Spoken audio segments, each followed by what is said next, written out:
So ఇప్పుడు మనము link view అంటే ఏంటి అనేది చూద్దాము. First link view by Kannababu ఇది.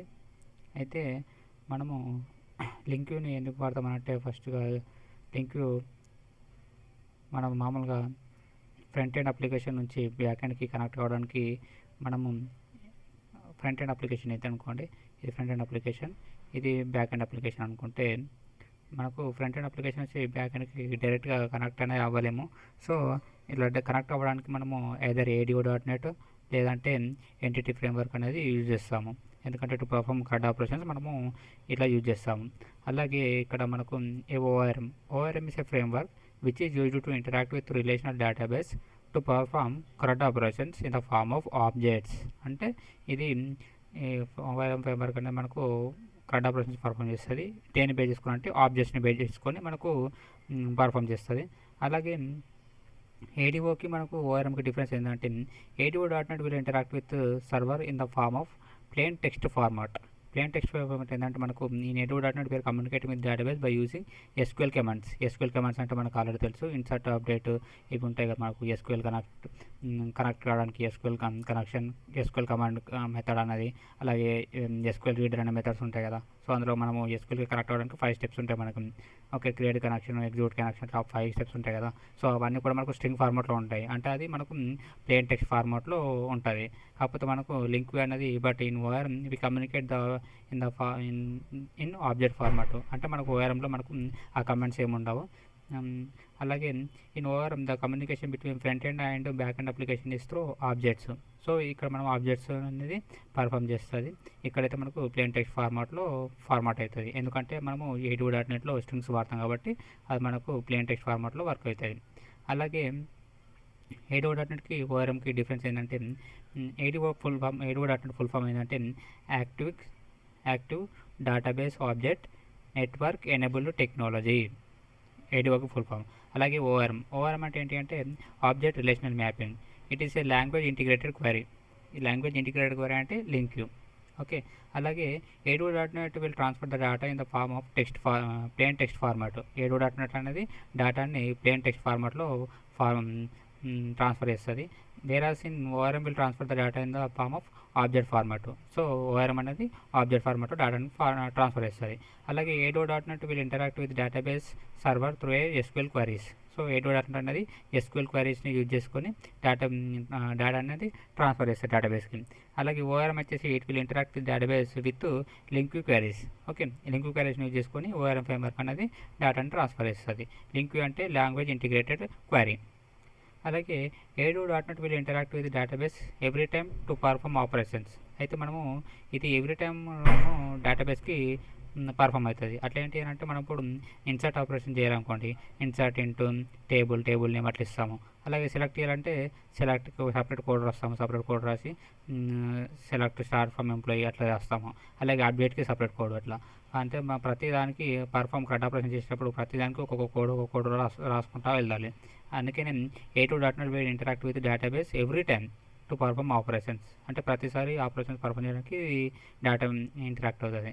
వేరస్ in ORM will reduce the number of trips to interact with database. కానీ మనకు ఇది ORMలో ఏంటి అంటే ఇది ORM యూజ్ చేసి మనం నంబర్ ఆఫ్ ట్రిప్స్ని రెడ్యూస్ చేయొచ్చు. ఓకే, అండ్ ఇంకోటి ఏంటంటే ఇన్ ADO.NETలో if you develop an application using ADO.NET to communicate with SQL server database to connect with SQL server database. Later if the client wants to change the database from SQL server to Oracle, so we need to change the ADO.NET code. So మనము ఒక application అనేది develop చేసినాము. అది ఏది use చేసి SQL server use చేసి మనము application అనేది డెవలప్ చేసాము. కానీ కొన్ని రోజుల తర్వాత మన క్లయింట్ అనేవారు ఇప్పుడు నాకు ఇది SQL సర్వర్ వద్దు, మనకు ఒరాకిల్ కావాలి అన్నాడు అనుకోండి. అప్పుడు ప్రోగ్రామర్ ఏం చేయాలి, ఎంటైర్ కోడ్ని మళ్ళీ మాడిఫై చేయాల్సి ఉంటుంది. అందుకని ఇక్కడ ప్రోగ్రామర్కి కొంచెం డిఫికల్ట్ అవుతుంది. Whereas in SQL LINQ queries can communicate with any type of database. అంటే ఏదైతే మనం అప్లికేషన్ డెవలప్ చేసామో అది లింక్ క్వరీ యూజ్ చేసి డెవలప్ చేసామో ఈ లింక్ క్వరీ అనేది ఏ డేటాబేస్ కన్నా సపోర్ట్ చేస్తుంది. అంటే నువ్వు SQL వాడుకో, ఒరాకిల్ వాడుకో, ఏది వాడుకున్నా దానికి సపోర్ట్ చేస్తుంది. అందుకే ఇప్పుడు ఏమన్నాడు, if you develop an application using ADO.NET to connect with SQL server database, later if the client wants to change the database from SQL server to Oracle, we need to change the ADO.NET code. Whereas in link queries we communicate with any type of database, అంటే ఏ type of database అంటే communicate అవుతుంది. So link view అనేది ఈ విధంగా మనకు use అవుతుంది. తర్వాత చూసుకున్నట్టయితే మనకు ఇక్కడ ఏముంది, మనకు ఒకటి ఫ్రంట్ ఎండ్ అప్లికేషన్ ఉంది, తర్వాత డేటాబేస్ ఉంది. సో ఇది మనము ADO.NET కోడ్ యూజ్ చేసి కమ్యూనికేట్ అవుతున్నాము. ADO.NET యూజ్ చేసి మనము 5 స్టెప్స్ ఫాలో అవ్వాలి. Create the application, create the connection, open the connection, pass the query, execute the query and close the connection. So ఇవన్నీ కూడా మనము డెవలపరే మాన్యువల్గా పర్ఫామ్ చేయాలి. వేరేస్ ఇప్పుడు మనము ఇంకొక ఫ్రంట్ ఎండ్ అప్లికేషన్ ఉంది, డేటాబేస్కి మనము ORM యూజ్ చేసి చేసాం అనుకోండి, అప్పుడు మనకు ఏమవుతుంది అంటే ఏదైతే మనకు డేటాబేస్లో టేబుల్ ఉందో, ఇక్కడ ఏముంది టేబుల్ ఎంప్లాయ్ అని ఉంది. సో ఈ టేబుల్ అనేది మనకు క్లాస్గా కన్వర్ట్ అవుతుంది. ఓకే, అలాగే ఈ కాలమ్స్ ఉన్నాయి కదా, ఏవైతే మనకు కాలమ్స్ ఉన్నాయో ఈ కాలమ్స్ అన్నీ కూడా మనకు ప్రాపర్టీస్ అవుతాయి. తర్వాత రోస్ ఏవైతే ఉన్నాయో రోస్ అన్నీ కూడా మనకు ఆబ్జెక్ట్ అవుతాయి. అంటే ఇది రో 1 ఉంది కదా, 101, ఇది అంత డీటెయిల్, ఇది ఒక ఆబ్జెక్టు. ఈ సెకండ్ రికార్డ్ అనేది మనకు ఇంకో ఆబ్జెక్టు. సో ఇట్లా ప్రతి ఒక్క రో అనేది మనకు ఆబ్జెక్ట్గా మారుతుంది. అలాగే మెథడ్ ఏవైతే ఉంటాయో మనకు డిలీట్ మెథడ్ అట్లాంటి మెథడ్స్ ఉంటాయి కదా, ఆ మెథడ్స్ అన్నీ కూడా మనకు స్టోర్డ్ ప్రొసీజర్గా మారుతాయి. ఓకే, ఇది మనకు ఈ ORM యూజ్ చేస్తే ప్రాఫిట్ అన్నది, అంటే లింక్ యూజ్ చేసినట్టయితే. సో ఇక్కడ మనకు చూసినట్టయితే ఏమైనా ఉంది ఇక్కడ, if we have front end application and back end application, if we have front end application and database in ADO.NET, we used to communicate with two database. We have two types of approaches. అంటే ADO.NET use మనకు 2 approaches ఉంటాయి కదా ADO.NET లో. ఒకటి వచ్చేసి connection oriented architecture and disconnected oriented architecture. And ఇక్కడ మనము operations perform చేయాలంటే మనకు 5 స్టెప్స్ని ఫాలో అవ్వాలి. Like create connection and open the connection, pass the query and execute the query and close the connection. Opening and closing is done by programmer manually. Okay, programmer చేయాలిగా అన్నీ కూడా. అలాగే we have to pass the query using SQL command class. అంటే SQL command class వేసి మనము క్వరీని pass చేస్తాము. Like ఎట్లా అంటే SQL command cmd equal to new SQL command of అని చెప్పేసి ఇట్లా డబుల్ గ్రేడ్స్లో మనకు ఏదైతే కావాలో అది ఇస్తాము. అలాగే inside double quotes we write the queries, whatever we write inside the double quotes it is treated as string. So ఏదైతే మనం డబుల్ కోట్స్లో రాస్తామో అదంతా కూడా మనకు స్ట్రింగ్గా ట్రీట్ చేస్తుంది, treat as string. Then that means ADO.NET will interact with the database in plain text format. అందుకని మనకు ADO.NET అనేది డేటాబేస్కి ఎలా కనెక్ట్ అవుతుంది, ప్లెయిన్ టెక్స్ట్ ఫార్మాట్లో కనెక్ట్ అవుతుంది. will interact with database in plain text format. But here Microsoft has given one framework called ORM framework. అందుకని మనకు Microsoft అనేది ఒక ఫ్రేమ్వర్క్ని ఇంట్రడ్యూస్ చేసింది, దాని పేరు వచ్చేసి ORM అంటే object relational mapping. So here the main what Microsoft is telling means a developer you are connecting to database manually. Here there is some problem with ADO.NET. So whenever you want to interact with database to perform CRUD operations, you are trying to write SQL queries, and from now you no need to write SQL queries. I will try to interact with database.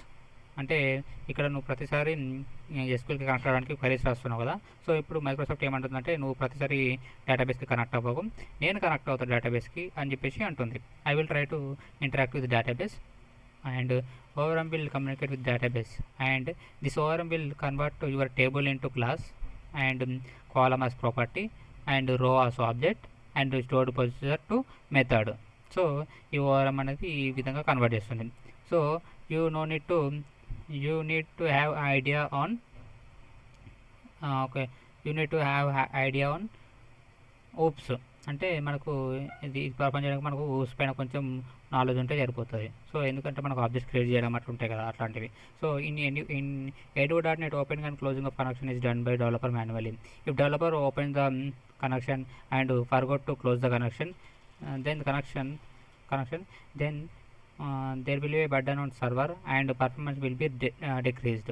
అంటే ఏంటంటే ఇప్పుడు మనము SQL కనెక్షన్లో మనం 5 steps ఉంటాయి కదా, create connection అట్లా చేస్తాం కదా. ఒకవేళ డెవలపర్ అన్నప్పుడు కనెక్షన్ ఓపెన్ చేసిండు కానీ క్లోజ్ చేయడం మర్చిపోయినా అనుకోండి, అప్పుడు ఏమైతే అంటే బర్డెన్ ఆన్ ప్రోగ్రామర్. అప్పుడు అట్లా చేస్తే మనకు పర్ఫార్మెన్స్ అనేది రెడ్యూస్ అయిపోతుంది, అలాగే సర్వర్ పైన బర్డెన్ అనేది పెరుగుతుంది. అందుకనే the main aim of this ORM is it will directly interact with database. అంటే ఇది ఏంటి అంటే ORM వల్ల యూజ్ ఏంటంటే ORM డైరెక్ట్గా మనకు సర్వర్ కనెక్ట్ అవుతుంది. So the main aim of the ORM is it will directly interact with database server, and it will try to convert a table into collection, and a table అనేది collection గా మారుస్తుంది. So as a developer you no need to connect with collection, you need to connect with collection. అంటే మనము as a డెవలపర్గా మనం దేనికి connect అవ్వాలి, కలెక్షన్కి కనెక్ట్ అవ్వాలి. So no more interaction with database. So ఇక్కడ మనం డేటాబేస్కి మనం ఇంటరాక్ట్ అవ్వాల్సిన అవసరం లేదు. If you want to insert data into the table, you just create the object for the class and add object to the collection. అంటే మనకి ఎప్పుడైతే ఇప్పుడు మనం డైరెక్ట్గా ఏంటి ఇప్పుడు ఇందులోకి మనం డేటాని ఇన్సర్ట్ చేయాలన్నా కానీ మనము డైరెక్ట్గా మన కోడ్ రాయాల్సిన అవసరం ఏం లేదు. జస్ట్ ఈ టేబుల్ ఏదైతే ఉందో దానికి ఆ క్లాస్కి మనము ఆబ్జెక్ట్ క్రియేట్ చేసుకుంటే చాలు. ఆ ఆబ్జెక్ట్ క్రియేట్ చేసి ఆ ఆబ్జెక్ట్ని మనము ఈ కలెక్షన్ ఏదైతే ఉందో ఆ కలెక్షన్కి యాడ్ చేసుకుంటే సరిపోతుంది. అందుకని ఇక్కడ అన్నాడు you no need to create any you just create the object for the class and add object to the collection. Your table name is employee and the collection name is generated as employees. అయితే మన table name అనేది employee ఉంటే మన collection name అనేది employees అని S అనేతోటి యాడ్ అవుతుంది. Okay, and as you are a pure .NET developer, you don't write any SQL queries. If you want to insert the record, create the object and add that object to the collection. If you want to delete the record, you create the object from the collection, do compare and delete the record. ఒకవేళ మనకు రికార్డ్ని delete చేయాలంటే ఏం చేయాలి, ఆ collection ఏదైతే ఉందో ఆ collection ఉన్న రికార్డ్ని మనం రీడ్ చేయాలి. రీడ్ చేసి అంటే 101 ఉందా లేదని రీడ్ చేయాలి. రీడ్ చేసి ఒకవేళ ఉన్నట్టయితే దాన్ని డిలీట్ చేసుకోవాలి, రిమూవ్ చేసుకోవాలి. Okay, delete the record from the collection. There are some predefined methods are like submit changes and save changes. So ఇక్కడ మనకు కొన్ని predefined methods ఉన్నాయి. అవి ఏంటి అంటే submit changes and save changes అని ఉన్నాయి. So what ever you do modifications on collections, it will directly affect to the database. Okay, మనం ఎప్పుడైతే చేంజెస్ చేస్తామో డైరెక్ట్గా మన డేటాబేస్కి ఎఫెక్ట్ అవుతుంది. Microsoft is telling that I will convert the entire data into collection. Now you don't write any SQL queries to interact with database. As you are a C# programmer, you just write object oriented programming queries to perform operations on the collections. So ఇక్కడ మనము objects create చేసుకోవడానికి సరిపోతుంది. ప్రతిసారికి మనకు డేటాబేస్కి interact కాకుండా ఏదైతే table ఉందో ఆ టేబుల్కి మనం ఆబ్జెక్ట్ క్రియేట్ చేసుకొని ఆబ్జెక్ట్స్ ద్వారా మనము పర్ఫామ్ అనేది చేసుకోవాలి. అంటే ఇక్కడ మనకు మెయిన్గా మనము దేనిపైన ఆపరేషన్ చేయాలంటే కలెక్షన్స్ అనేది మనకు మెయిన్గా తెలిసి ఉండాలి. తర్వాత ADO.NET వర్సెస్ ORMలో చూసినట్టయితే ఇలా ఇక్కడ చూసినాము. ADO.NET after developing the application, first developing the application, the structure of the table is modified, then ADO.NET code will not work. Again the developer must modify the code. సో ADO.NETలో మనం already చూసుకున్నాము. Code అనేది modify అయింది అనుకోండి, అది change చేయలేము, ఖచ్చితంగా మనం టేబుల్ అనేది మార్చుకోవాల్సి ఉంటుంది. అందుకని in ADO.NET after developing the application, if the structure of the table is modified, అంటే టేబుల్ యొక్క స్ట్రక్చర్ మాడిఫైడ్ అయింది అనుకోండి, the ADO.NET code will not work. ఆ ADO.NET కోడ్ అనేది వర్క్ అవ్వదు. Again the developer must modify the code. Okay, developer మళ్ళీ మార్చాల్సి ఉంటుంది. అట్లా ప్రతిసారి మార్చితే ప్రాబ్లం అవుతుంది కదా, అందుకనే ORM యూస్ చేస్తాము. ORM will directly generate the code whenever the structure of the table is modified. And when the code is modified, the ORM will automatically add the column. So ఎప్పుడైతే అయిందో ORM అనేది ఆటోమేటిక్గా కాలమ్స్ని కూడా add చేస్తా అంటే ఎప్పుడైతే రికార్డ్స్ని add చేస్తావో object create చేసి అప్పుడు ఆటోమేటిక్గా కాలమ్స్ అనేది మాడిఫై అయిపోతుంది ORMలో. అలాగే ఈ ADO.NEట్లో తీసుకుంటే ADO.NET will directly display data error message to front end applications. ఇది డైరెక్ట్గా మనకు ఎర్రర్ మెసేజ్ అనేది చూపిస్తుంది. ORM will not display. Okay, అలాగే in ADO.NET we have to write separate code for connection automatically, and ORM will handle connection pooling అనేది ఇక్కడ అవుతుందంట. అలాగే opening and closing of connection is required. ADO.NET మనం వేసుకోవాలి కదా ఓపెనింగ్ అండ్ క్లోజింగ్, కానీ ఇక్కడైతే ORM will take care. అయితే ఇక్కడైతే ORM అనేది తీసుకుంటుంది. అలాగే ఇక్కడ చూసినట్టయితే A2.NETలో పర్ఫార్మెన్స్ అనేది పూర్ ఉంటుంది, ఇక్కడ పర్ఫార్మెన్స్ అనేది గుడ్ ఉంటుంది. అలాగే run time syntax checking of SQL queries. అయితే SQL క్వైరీస్ అనేది రన్ టైంలో చెక్ అవుతుంది. ఎట్లా అంటే ఎప్పుడైతే మనం SQL కమాండ్స్లో అన్నీ కూడా మన స్ట్రింగ్స్లో ఉంటాయి కదా. సో స్ట్రింగ్స్లో నువ్వు సెలెక్ట్కి బదులు SCLA సెలెక్ట్ స్టార్ ఫ్రమ్ అంట కదా, అక్కడ ఎస్ బదులు నువ్వు C అని టైప్ చేసినావు అనుకో, అయినా కానీ మన కోడ్ అని కంపైల్ అవుతుంది, కంపైల్ అయ్యి డేటాబేస్కి వెళ్తుంది. సో డేటాబేస్లో డేటాబేస్ ఇంజన్ ఉంటుంది. సో ఆ డేటాబేస్ ఇంజన్ అయినా ఏం చేస్తుంది, ఈ స్ట్రింగ్లో ఉన్నది కరెక్ట్ కదా అని చూసుకుంటుంది. సో ఇక్కడ నువ్వు C అని ఇచ్చినావు కాబట్టి యాక్చువల్లీ ఎస్ తీసుకోవాలి కాబట్టి సెలెక్ట్కి C అని తీసుకున్నావు కాబట్టి అప్పుడు ఆ ఎర్రర్ని ఫ్రంట్ ఎండ్కి త్రో చేస్తుంది. అంటే ఇది రన్ టైంలో మనకు ఎర్రర్స్ని ఫైండ్ అవుట్ చేపిస్తుంది. అది కొంచెం ఎక్కువ లెంత్ అవుతుంది కదా, అందుకని. కానీ ఇక్కడైతే మనకు ఓఆర్ఎంలో అయితే మనకు కంపైల్ టైంలో ఎర్రర్స్ అనేది చూపిస్తుంది. అంటే ఎప్పుడైతే నువ్వు ఇక్కడ C అని టైప్ చేసినావో, టైప్ చేయగానే మనకి వెంటనే ఎర్రర్ అనేది చూపిస్తుంది అట్లా. అలాగే ఇది నాట్ టైప్ సేఫ్, ఇది మనకు టైప్ సేఫ్. అలాగే no intelligence support in A2.NET, intelligence support is available in ORM. అలాగే debugging of SQL commands is not possible, debugging of LINQ queries is possible. అలాగే code is combined of object oriented and relational, complete object oriented code. అంటే అందుకే మనము ORMలో మనం ప్రతిసారి మనం ఆబ్జెక్ట్ని create చేస్తాం కదా, ఆబ్జెక్ట్ని క్రియేట్ చేసి డేటాని డిలీట్ చేస్తాము, అప్డేట్ అట్లాంటివి అన్నీ చేస్తాం కదా, అందుకనే ఇది కంప్లీట్ ఆబ్జెక్ట్ ఓరియంటెడ్. సో ఇక్కడ చూసినట్టయితే ఈ A2.NET ఇక్కడ ఏమన్నాడు, in A2.NET if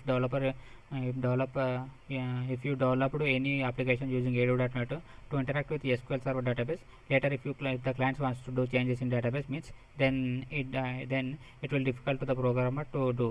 అంటే ప్రోగ్రామర్ అనేది SQL అంటే A2.NET యూజ్ కోడ్ రాస్తే అది SQL లేటర్ క్లయింట్ అయిన వాడు అది చాలా చేంజ్ చేయమంటే అప్పుడు ప్రోగ్రామర్కి చాలా డిఫికల్ట్ అవుతాయి కదా.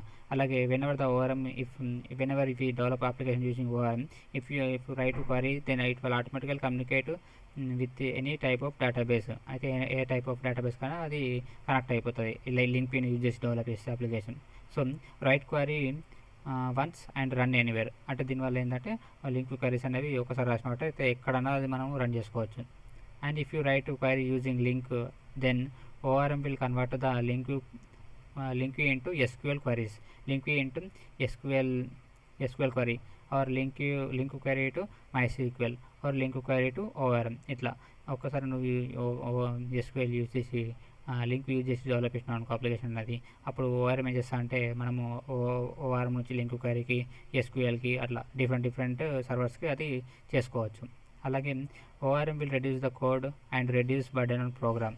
అయితే ORM అనేది బర్డన్ అనేది రెడ్యూస్ చేస్తుంది, అలాగే ప్రోగ్రామర్ అంటే సర్వర్ పైన బర్డన్ రెడ్యూస్ చేస్తుంది, ప్రోగ్రామర్ కూడా కొంచెం ఈజీగా అవుతుంది. And in A2.NET if you do any changes in front end like SQL query, you given command to insert a record only 3, but when you try to insert 4th record the database will not work. అయితే ఇక్కడ ఏంటంటే A2.NET use చేసి మనం application develop చేస్తాం కదా, అంటే insert into values అని చెప్పేసి మనం రికార్డ్స్ ఓన్లీ త్రీ అని ఇచ్చినాము. కానీ ఎప్పుడైతే మనం 4th రికార్డ్ ఇన్సర్ట్ చేసినామో అప్పుడు మనకు డేటాబేస్ అనేది ఎర్రర్ వస్తుంది. Okay, and here everything must take care bye programmer only. అంటే ఇక్కడ ఏంటంటే ప్రతి ఒక్కటి మనకు ప్రోగ్రామరే అది మాన్యువల్గా చేయాల్సి ఉంటుంది. Where in ORM it is flexible. ORM is telling that developer if you do any changes in front end application it will automatically reflect the modifications in the back end. If you do any changes in the back end then it will take care of front end collection also. That is the main advantage of ORM. So ORM use చేసి మరి ఏదైతే application develop చేస్తామో అప్పుడు ఏంటంటే front end అప్లికేషన్లో ఏమైనా change అయినా అనుకోండి ఆటోమేటిక్గా బ్యాక్ ఎండ్లో చేంజ్ అయిపోతుంది. ఒకవేళ బ్యాక్ ఎండ్లో ఏమైనా అప్లికేషన్ చేంజ్ అయినా అనుకోండి మన ఫ్రంట్ ఎండ్లో ఉన్న కలెక్షన్లో చేంజెస్ అనేది ఆటోమేటిక్గా జరిగిపోతుంది. అందుకనే ORM అనేది బెస్ట్. అలాగే A2.NET will directly display the error message to front end application. Suppose if you have lot of constants are there like primary key, foreign key and unique key. So whenever you insert a duplicate value in the table then database engine will throw that error message directly to the front end. So that front end developer also difficult to understand that what type of exception is occurred. So ఎప్పుడైతే మనం A2.NET use చేసుకొని code రాస్తాం కదా అప్పుడు error message అనేది మనకి ఇక్కడ run టైంలో అవుతాయి కదా. సో రన్ టైంలో ఎర్రర్స్ అనేది ఫైండ్ అయినా అనుకోండి అవి మనకు డెవలపర్కి అది కష్టం అవుతుంది. అంటే ఏ టైప్ ఆఫ్ ఎర్రర్స్ వస్తున్నాయి అనేది తెలుసుకోవడానికి డెవలపర్ కూడా మనకు కష్టం అవుతుంది. అలాగే you are writing SQL queries your SQL queries cannot be compiled in the C# compiler. అంటే SQL క్వరీస్ అనేది మనకు C# కంపైలర్లో జరగవు. అలాగే cannot be executed by CLR, command line run time అనుకుంటా. And SQL can understand and executed only by the database engine. అంటే SQL అనేది understand చేసుకున్నది ఎవరు? డేటాబేస్ ఇంజిన్ అనేది అండర్స్టాండ్ చేసుకుంటుంది. So there is no problem in ORM, but there is no problem in ORM. అయితే మనకు ORMలో ప్రాబ్లం లేదు, because ORM will write queries in LINQ Q, that is in C#. అంటే ORM అనేది ఏ queries రాస్తుంది? లింక్ క్వరీస్ రాస్తుంది. So ఈ లింక్ దేని యూజ్ చేసుకొని మనం రాస్తామంటే C#ని యూజ్ చేసుకొని రాస్తాము. సో C# అనేది యూజ్ చేస్తాం కాబట్టి ఇక్కడ మనకు కంపైలర్ అనేది కంపైల్ చేసే కోడ్ అనేది. సో ఇక్కడ మన కంపైల్ టైంలో కోడ్స్ అన్ని కూడా ఎర్రర్స్ అనేది ఫైండ్ అవుట్ అయిపోతుంది. So compiler only will tell if any errors are there in our query, and if you want to insert any duplicate record, ORM will not allow you to insert it. అలాగే connection pooling. So connection pooling అంటే ఏంటి అంటే means in ADO.NET when we develop any application and deploy that in the server, and multiple users are trying to access that particular application through front-end application. If the 100 users are logging to the application, 100 connections will be opened. So unnecessary burden will be increased on the server. అయితే ఇప్పుడు ఏంటంటే ఇప్పుడు connection pooling ఏంటంటే ఒక application నుంచి మనము application ఉంది, login అయ్యి ఒక సర్వర్ కనెక్ట్ అయినాం అనుకోండి. అప్పుడు ఒక ఏం క్రియేట్ అయితే మనకు 100 users then access the particular application from front-end application. So if 100 users are log into the application, 100 connections will be open. అయితే ఇప్పుడు కనెక్షన్ ఓపెన్ అవుతుంది కదా, ఇప్పుడైతే లాగిన్ చేసిన తర్వాత కనెక్షన్ అనేది మనకు ఓపెన్ అవుతుంది. అలాగే ఇంకొక యూజర్ లాగిన్ అనుకోండి, ఇంకో కనెక్షన్ ఓపెన్ అవుతుంది. అట్లా 100 యూజర్స్ ఓపెన్ చేస్తే 100 టైమ్స్ కనెక్షన్ అనేది ఓపెన్ అవుతుంది. దానివల్ల మనకు సర్వర్ పైన బర్డెన్ అనేది పడుతుంది. So what is connection pooling means? It is the mechanism how many users log into the application, also only one connection will be opened. That is the concept of connection pooling. అయితే connection pooling యొక్క mechanism ఏంటంటే ఎన్ని users అన్నా login అవ్వని, కానీ ఒకటే connection అనేది open అవుతుంది. సో దానివల్ల మనకు సర్వర్ పైన ఎలాంటి బర్డెన్ అనేది పడదు. సో అదే మనకు ఈ కనెక్షన్ పూలింగ్ అనే concept. So if you want to apply connection pooling in ADO.NET, we have to manually write the code, but in ORM connection pooling is automatically handled. Okay, అక్కడైతే మనము ADO.NET అయితే మనం మాన్యువల్గా code రాయాలా, కానీ ORMలో అయితే అది ఆటోమేటిక్గా హ్యాండిల్ అయిపోతుంది. And in SQL exceptions are handled at run time means if you write, ఇక్కడ చూడండి సెలెక్ట్, కానీ C అని రాసిండు, ఇక్కడ సెలెక్ట్ ఎస్ కాకుండా C అని రాసిండు, ఫ్రమ్ ఎంప్లాయీ అని అన్నాడు. Means instead of select we write select, then also it will compile and execute, but the database engine it will check error and throw that exception to the front end. Whereas in link is written in C# languages.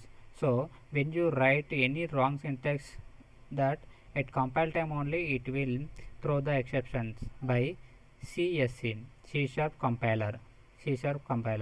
Before sending the request to the server only it will check the errors, so it will increase the performance. So సర్వర్కి మనకు పంపేయక ముందే అది మనకు check చేసి చూపిస్తుంది errors ఉన్నాయా లేవా అనేది. సో అది ఒక మనకు అడ్వాంటేజ్ C# కంపైలర్ వల్ల, C# కంపైలర్ వల్ల.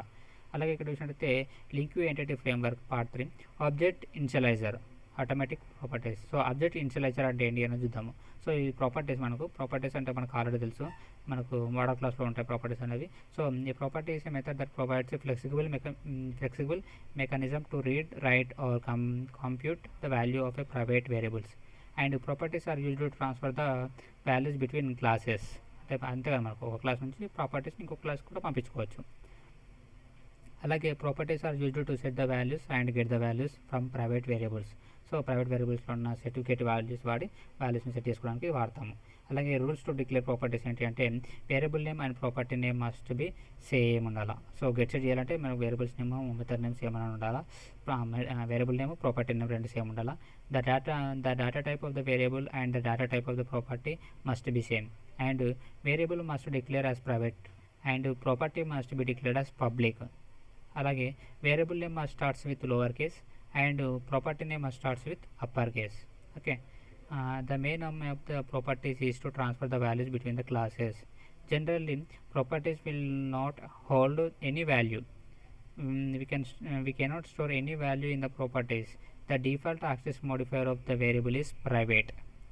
and it is override concept based classes and it is and in override concept base class must be declared with virtual keyword and derived class must be declared with override keyword. Okay, అలాగే మనం override concept వేసుకున్నట్టయితే మనకు base class అంటే parent class ఏదైతే ఉంటుందో ఆ class అని మనకు virtual కీవర్డ్తో మనకు డిక్లేర్ చేసి ఉండాలా. అలాగే డిరైవ్డ్ క్లాస్ అంటే ఏదైతే చైల్డ్ క్లాస్ ఏదైతే ఉంటుందో అది మనకు ఖచ్చితంగా ఓవర్రైడ్ అనే కీవర్డ్ తోటి మనకు డిక్లేర్ చేసి ఉండాలా. ఎట్లా అంటే ఇలా చూడండి, పబ్లిక్ క్లాస్ ఏ ఉంది, క్లాస్ ఏకి ఇది పేరెంట్ కాబట్టి వర్చువల్ స్ట్రింగ్ అని చూడండి, స్ట్రింగ్ పక్కన వర్చువల్ అనే కీవర్డ్ ఉండాలి ఖచ్చితంగా. సి అంటే కస్టమర్ నేమ్, తర్వాత బీ క్లాస్ ఎక్స్టెండ్ సి అన్నాడు. సో ఇది ఎక్స్టెండ్ సి అన్నాడు కాబట్టి ఈ బీ అనేది మనకు చైల్డ్. సో చైల్డ్ క్లాస్ అనేది ఓవర్ రైడ్ అనే కీవర్డ్ తోటి ఉండాలి. ఓకే, ఇట్లా ఉంటుంది. ఇక్కడ చూసినట్టయితే మనకు ఇక్కడ చూడండి, మనకు పేరెంట్ క్లాస్ ఉంది కాబట్టి పేరెంట్ క్లాస్కి మనము వర్చువల్ అనేది తీసుకున్నాము, చైల్డ్ క్లాస్కి ఓవర్ రైడ్ అనేది తీసుకున్నాము. అంటే class a public virtual string C name అని చెప్పేసి రిటర్న్ స్ట్రింగ్ ఇచ్చినాము. ఇక్కడ స్ట్రింగ్ కాబట్టి స్ట్రింగ్ రిటర్న్ చేసినాము. తర్వాత class B extends A, so B అనేది చైల్డ్ క్లాస్, సో కాబట్టి ఓవర్ రైడ్ కీవర్డ్ వాడాలి. అందుకనే public override string customer name ఇలా రిటర్న్ ఏం చేస్తున్నాము స్ట్రింగ్ కాబట్టి ఎంటిటీ ఫ్రేమ్వర్క్ అని చేస్తున్నాము. సో ఎక్స్టెండ్ అయింది కాబట్టి మనం మెయిన్ క్లాస్లో ఆబ్జెక్ట్ అనేది క్రియేట్ చేసినాం. సో ఈ ఆబ్జెక్ట్ దేని క్రియేట్ చేసినాం, మనం బీ క్లాస్లో క్రియేట్ చేసినాం ఆబ్జెక్ట్ అనేది. సో బీ క్లాస్ క్రియేట్ చేసినాం కాబట్టి b1.c నేమ్ అంటే మనకు ఈ ఆబ్జెక్ట్ అనేది ఇది మనకు అవుట్పుట్ వస్తుంది. అందుకని ఎంటిటీ ఫ్రేమ్వర్క్ అనేది వచ్చింది. ఒకవేళ ఈ క్లాస్కి రావాలంటే అప్పుడు ఏం చేయాలంటే ఈ క్లాస్కి ఆబ్జెక్ట్ క్రియేట్ చేయాలి. అంటే a1 = న్యూ a1 పెట్టేసి console.writeline అంటే మనకు ఈ లింక్ అనేది ప్రింట్ అవుతుంది. ఓకే, అలాగే we can declare abstract properties also. అయితే ఇక్కడ మనకు ఈ క్లాస్ అనేది ప్రైవేట్ ఉంటుంది కదా, ప్రైవేట్ కాకుండా మనకు అబ్స్ట్రాక్ట్ కూడా మనం డిక్లేర్ చేసుకోవచ్చు. అంటే ప్రాపర్టీస్ని కూడా మనము we can also declare abstract properties also. అంటే అబ్స్ట్రాక్ట్ ప్రాపర్టీస్ని కూడా మనం డిక్లేర్ చేసుకోవచ్చు. ఎలాంటిది, ఇది మనకు స్ట్రింగ్ ఉంది కదా, ఇది మనం అబ్స్ట్రాక్ట్ ప్రాపర్టీ కూడా డిక్లేర్ చేసుకోవచ్చు. ఎట్లా అంటే ఇట్లా అబ్స్ట్రాక్ట్ అనేది తీసుకోవాలి. నా ద అవుట్పుట్ ఈ సేమ్. ఎట్లా తీసుకున్నా కానీ మనం ఆబ్జెక్ట్ దీంట్లో క్రియేట్ చేసినాం కాబట్టి సేమ్ ఇదే అవుట్పుట్ వస్తుంది. అలాగే can be declare property as static. So ఇక్కడ మనకు స్టాటిక్ తీసుకోవచ్చు అంటే స్టాటిక్ కూడా తీసుకోవచ్చు. Can be declare property as abstract, చాలా చూసినాము. అబ్స్ట్రాక్ట్ అంటే అబ్స్ట్రాక్ట్ కూడా తీసుకోవచ్చు. And can be declare property as virtual కూడా తీసుకోవచ్చు అంటే తీసుకోవచ్చు. ఇక్కడ మనం ఆల్రెడీ చూసినాం ఇక్కడ వర్చువల్ అనేది. సో వర్చువల్ కూడా తీసుకోవచ్చు మనం. దాని తర్వాత collection initializer. So collection initializer ఏంటంటే మనం collection initializer. So collection initializer is used to initialize the collection. So collection initializer దేనికి, కలెక్షన్ని ఇన్షియలైజ్ చేయడానికి మనము ఇది వాడతాము. Collection initializer is group of objects initializer. అంటే కలెక్షన్ ఇన్షియలైజర్ అంటే ఏంటి, గ్రూప్ ఆఫ్ ఆబ్జెక్ట్స్. అంటే ఆబ్జెక్ట్స్ ఉంటాయి కదా, ఈ ఆబ్జెక్ట్స్ని ఇంకొక ఆబ్జెక్ట్లో పెడితే దాన్నే గ్రూప్ ఆఫ్ కలెక్షన్ ఇన్షియలైజర్ అంటారు. So collection is used to perform operations on group of objects of different types. అలాగే కలెక్షన్ అంటే ఏంటంటే, కలెక్షన్ మనం ఎందుకు వాడతాము, group of objects of different data types. అంటే స్ట్రింగ్ కానీ ఎలాంటి డేటా టైప్ అయినా మనం స్టోర్ చేసుకోవడానికి కలెక్షన్ వాడతాము. కానీ జనరిక్ అంటే ఏంటంటే, generic is used to perform operations on group of objects of same type. అంటే group of objects of same type అంటే ఏంటి తీసుకుంటే టెస్టింగ్ అంటే స్ట్రింగ్ అట్లా మనము జనరిక్స్ని టైప్ సేఫ్, ఇది టైప్ సేఫ్. జనరిక్ అనేది మనకు టైప్ సేఫ్ ఉంటుంది, కలెక్షన్ అనేది టైప్ సేఫ్ కాదు. ఎందుకంటే ఇంకా మనము ఎలాంటి టైప్ ఆఫ్ డేటా స్టోర్ చేసుకోవచ్చు. కానీ జనరిక్ అయితే మనము ఏదైతే టైప్ ఇచ్చినావో ఆ టైప్ మాత్రమే స్టోర్ చేసుకోవచ్చు. Collection supports type casting, generic does not support type casting. అలాగే generic does not support arithmetic operations like plus minus into ఇట్లాంటివి జనరిక్ ఆపరేషన్ అనేది పర్ఫామ్ అనేది చేయదు. అలాగే మనము ఎప్పుడైనా కలెక్షన్స్తో వర్క్ చేయాలంటే మనం ఖచ్చితంగా నేమ్ స్పేస్ అనేది ఇంపోర్ట్ చేసుకోవాలి. యూజింగ్ సిస్టమ్ డాట్ కలెక్షన్స్ అనే నేమ్ స్పేస్ని ఇంపోర్ట్ చేసుకోవాలి. చేసుకున్న తర్వాత ఇక్కడ అరే లిస్ట్ తీసుకున్నాడు collection, array list AR = new array list అన్నాడు. తర్వాత ఏఆర్ డాట్ ఆడ్ అన్నాడు, యాడ్ అనేసి 10, 20 అంటే ఇది కలెక్షన్ కదా, కలెక్షన్లో ఏ టైప్ ఆఫ్ డేటా అనేది స్టోర్ చేసుకోవచ్చు. అందుకనే ఇంటూ స్ట్రింగ్ బూలియన్ ఏంది డబుల్ క్యారెక్టర్ ఇట్లా స్టోర్ చేసుకున్నాడు. స్టోర్ చేసుకొని అలాగే మనము కలెక్షన్ మీద ఆపరేషన్ చేయాలంటే మనము ఖచ్చితంగా ఫర్ ఈచ్ అనేది వాడాలి. అందుకే ఫర్ ఈచ్ అనేది యూజ్ చేసి మనకు ఆ వాల్యూస్ని ప్రింట్ చేస్తే ఆ వాల్యూస్ అనేది కూడా మనకు ప్రింట్ అయింది. సో ఇది మనము కలెక్షన్ యూజ్ చేసుకొని. అలాగే ఇక్కడ చూసినట్టయితే మనకు ఇంకోటి ఇక్కడ ఒకటి ఏమనుంది, సో ఇక్కడ నేమ్ స్పేస్ని ఫస్ట్ ఇంపోర్ట్ చేసుకోవాలా. ఇంపోర్ట్ చేసుకున్న తర్వాత ఎంప్లాయీ అని ఒక క్లాస్ తీసుకున్నాడు. ఆ క్లాస్లో 2 ప్రాపర్టీస్ ఉన్నాయి, ఇంట్ ఈ నెంబర్, స్ట్రింగ్ ఈ నేమ్ అనేది. తర్వాత ఒక కన్స్ట్రక్టర్ అనేది తీసుకున్నాడు, పబ్లిక్ ఎంప్లాయీ ఇంట్ ఈ నెంబరు, స్ట్రింగ్ నేము. సో ఈ నెంబర్ ఎప్పుడైతే ఉంటుందో ఆ నెంబర్ని మనము మాడిఫై అంటే నెంబర్ ఈక్వల్ టు ఈ నెంబర్, నేమ్ ఈక్వల్ టు ఈ నేము. సో ఇది సెట్ వాడు చేసినట్టు. తర్వాత ఇంకో క్లాస్ తీసుకున్నాడు. ఇంకో క్లాస్లో ఏం తీసుకున్నాడు, ప్రోగ్రామ్ అని తీసుకున్నాడు. అయితే సేమ్ ఇదే పేజ్, సేమ్ పేజ్ ఇది. దీనికి ఇంతనే ఈ కోడ్ అని రాసుకుంటాడు. సో క్లాస్ ప్రోగ్రామ్, అందుకనే ఇది మెయిన్ కాబట్టి మనకు ప్రోగ్రామ్ క్లాస్ ఇది. ఇక్కడ మెయిన్ క్లాస్లో మనకి ఏం చేసిండు, ఈ క్లాస్కి అరెలిస్ట్ తీసుకున్నాడు. అరెలిస్ట్ ఏఆర్ ఈక్వల్ టు న్యూ అరెలిస్ట్ అన్నాడు. అరెలిస్ట్ తీసుకొని అరెలిస్ట్ మనం ఆబ్జెక్ట్స్ని ఎట్లా యాడ్ చేసుకుంటామంటే ఏదైతే నేమ్ ఉందో reference name, object reference name, AR dot add of new employee అని టైప్ చేసిన తర్వాత మనకు ఈ ఎంప్లాయీలో ఉన్న క్లాస్కి మనము వాల్యూస్ని ఇక్కడ ఇన్సర్ట్ చేసుకోవాలా. ఎందుకంటే మనం కన్స్ట్రక్టర్ ద్వారా మనం వాల్యూస్ ఇన్సర్ట్ చేస్తాం కదా. అందుకే నేను న్యూ ఎంప్లాయీ ఆఫ్ అనగానే 101 అని అనేసరికి ఇక్కడ మనకు వాల్యూస్ అనేవి స్టోర్ అవుతాయి. Okay, based on this. Okay, దాని తర్వాత ఇక్కడ మనకి ఏం చేసిండు, 3 రికార్డ్స్ ఇన్సర్ట్ చేసిండు. సో కలెక్షన్లో గ్రూప్ ఆఫ్ రికార్డ్స్ ఉంటాయి కాబట్టి ఆ గ్రూప్ ఆఫ్ రికార్డ్స్ని మనము టైప్ క్యాచ్ చేసుకోవాలా. ఓకే, టైప్ క్యాచ్ చేసుకోవాలి కాబట్టి అందుకనే ఐటమ్ ఎంప్లాయీ అనేది చేసేసి ఈ1 డాట్ ఎంప్లాయీ నెంబరు ఇట్లా ఇన్సర్ట్ చేసిండు. ఇట్లా ఇన్సర్ట్ చేస్తే మనకు వాల్యూస్ అనేది ఈ విధంగా వచ్చినాయి, 101 అని రాసేసి ఇట్లా. ఓకే, దాని తర్వాత ఇక్కడ చూసినట్టయితే int I equal to here item is the object type. Array list will store the data in the form of object. Array list అనేది మనకు గ్రూప్ ఆఫ్ ఆబ్జెక్ట్స్ని కదా స్టోర్ చేసుకున్నది, in the form of objects, వేరే object type, but we cannot store object in specific type. In order to do that we have to do typecast. Okay, example, if we write int I equal to 10, so int I equal to 10 అంటే ఇది valid. అలాగే in object oh equal to I అంటే ఈ object ఏదైతే ఉందో ఈ I అనేది మనకి ఇంట్. సో ఇంట్ని మనము ఆబ్జెక్ట్లో స్టోర్ చేసుకోవచ్చా అంటే ఆ స్టోర్ చేసుకోవచ్చు కదా, ఎందుకంటే ఆబ్జెక్ట్లో ఎలాంటి డేటా టైప్ అయినా మనం స్టోర్ చేసుకోవచ్చు, అందుకనే ఇది వ్యాలిడ్. కానీ ఇక్కడ చూసినట్టయితే మనకు ఆబ్జెక్ట్ ఓ ఈక్వల్ టు 10 అన్నావు, సో ఆబ్జెక్ట్లో 10ను స్టోర్ చేసుకున్నావు. కానీ ఆ ఆబ్జెక్ట్ని మనము ఇంటికి డైరెక్ట్గా మార్చలేము. అంటే ఇప్పుడు ఎట్లా అంటే ఇప్పుడు it is valid in C#. You can store any type of values in object type, but if you try to reverse order means like object ఇట్లా ఆబ్జెక్ట్ ఓ ఈక్వల్ టు 10 అన్నాం అనుకో, ఇది వ్యాలిడే. కానీ ఈ ఓని మనము డైరెక్ట్ ఐకి ఇట్లా ఇంట్ ఐ ఈక్వల్ టు 0 అని అనుకో, అది ఇన్వాలిడ్ అవుతుంది. So we need to type cast. So అందుకని మనం ఏం చేయాలంటే దాన్ని టైప్ కాస్ట్ చేసుకోవాలా. టైప్ కాస్ట్ ఎట్లా వేసుకుంటాం అంటే ఏదైతే మనం మార్చుకోవాలనుకుంటున్నాం దాంట్లోకి ఇంట్ ఐ ఇంటో ఆఫ్ 0 అంటే అప్పుడు మనకు ఆ వాల్యూ అనేది టైప్ కాస్ట్ జరుగుతుంది. So in example item is of object type. So item ఏదైతే ఉందో ఇది మనకు ఆబ్జెక్ట్ కదా, అరెలిస్ట్ అన్నీ కూడా మనకు ఆబ్జెక్ట్స్ కదా. So object type, so we need to type cast. So ఈ ఆబ్జెక్ట్ టైప్ కాబట్టి ఇందులో మనకు ఇంట్ ఉన్నది అలాగే స్ట్రింగ్ ఉన్నది, రెండు ఉన్నాయి. సో మనము టైప్ కాస్ట్ చేసుకోవడానికి మనము ఇక్కడ టైప్ కాస్ట్ అనేది యూజ్ చేస్తున్నాము, ఎంప్లాయ్ అనేది. సో ఎంప్లాయ్ అనేది టైప్ కాస్ట్ చేసి వాడుతున్నాము. So we need to do type cast like employee equal to new ఇట్లా ఎంప్లాయీ ఆఫ్ అని పెడుతున్నాము. So we store this group of objects in another object, that is collection object. So group of ఆబ్జెక్ట్స్ని మనము ఇంకొక ఆబ్జెక్ట్లో పెడుతున్నాము. So దాన్నే మనము collection అంటాము. ఓకే, ఎందుకంటే ఒక్కొక్క రికార్డ్ అనేది మనకు ఒక్కొక్క ఆబ్జెక్ట్ కదా. సో ఈ ఆబ్జెక్ట్స్ అన్నీ కూడా మనము ఈ ఏఆర్ అనే కలెక్షన్లోకి యాడ్ చేస్తున్నాము. సో యాడ్ చేస్తున్నాం కాబట్టి ఈ ఏఆర్ అనేది మనకు ఒక కలెక్షన్ ఆబ్జెక్ట్ అది. సో ఇది మనకు మామూలుగా అయితే ఇది నార్మల్ది, ఇది ఇక్కడ చూసినట్టయితే మనకు collection object. So collection object ఎట్లా అంటే ఇక్కడ చూసినట్టయితే మనం ఎట్లా యాడ్ చేసిన వాల్యూస్ అనేది AR dot add of new employee అని ఇట్లా యాడ్ చేసినాం. కానీ ఇక్కడ ఎట్లా యాడ్ చేసినామంటే మనము న్యూ ఎంప్లాయీ ఆఫ్ అని డైరెక్ట్గా తీసుకొని యాడ్ చేసినాం.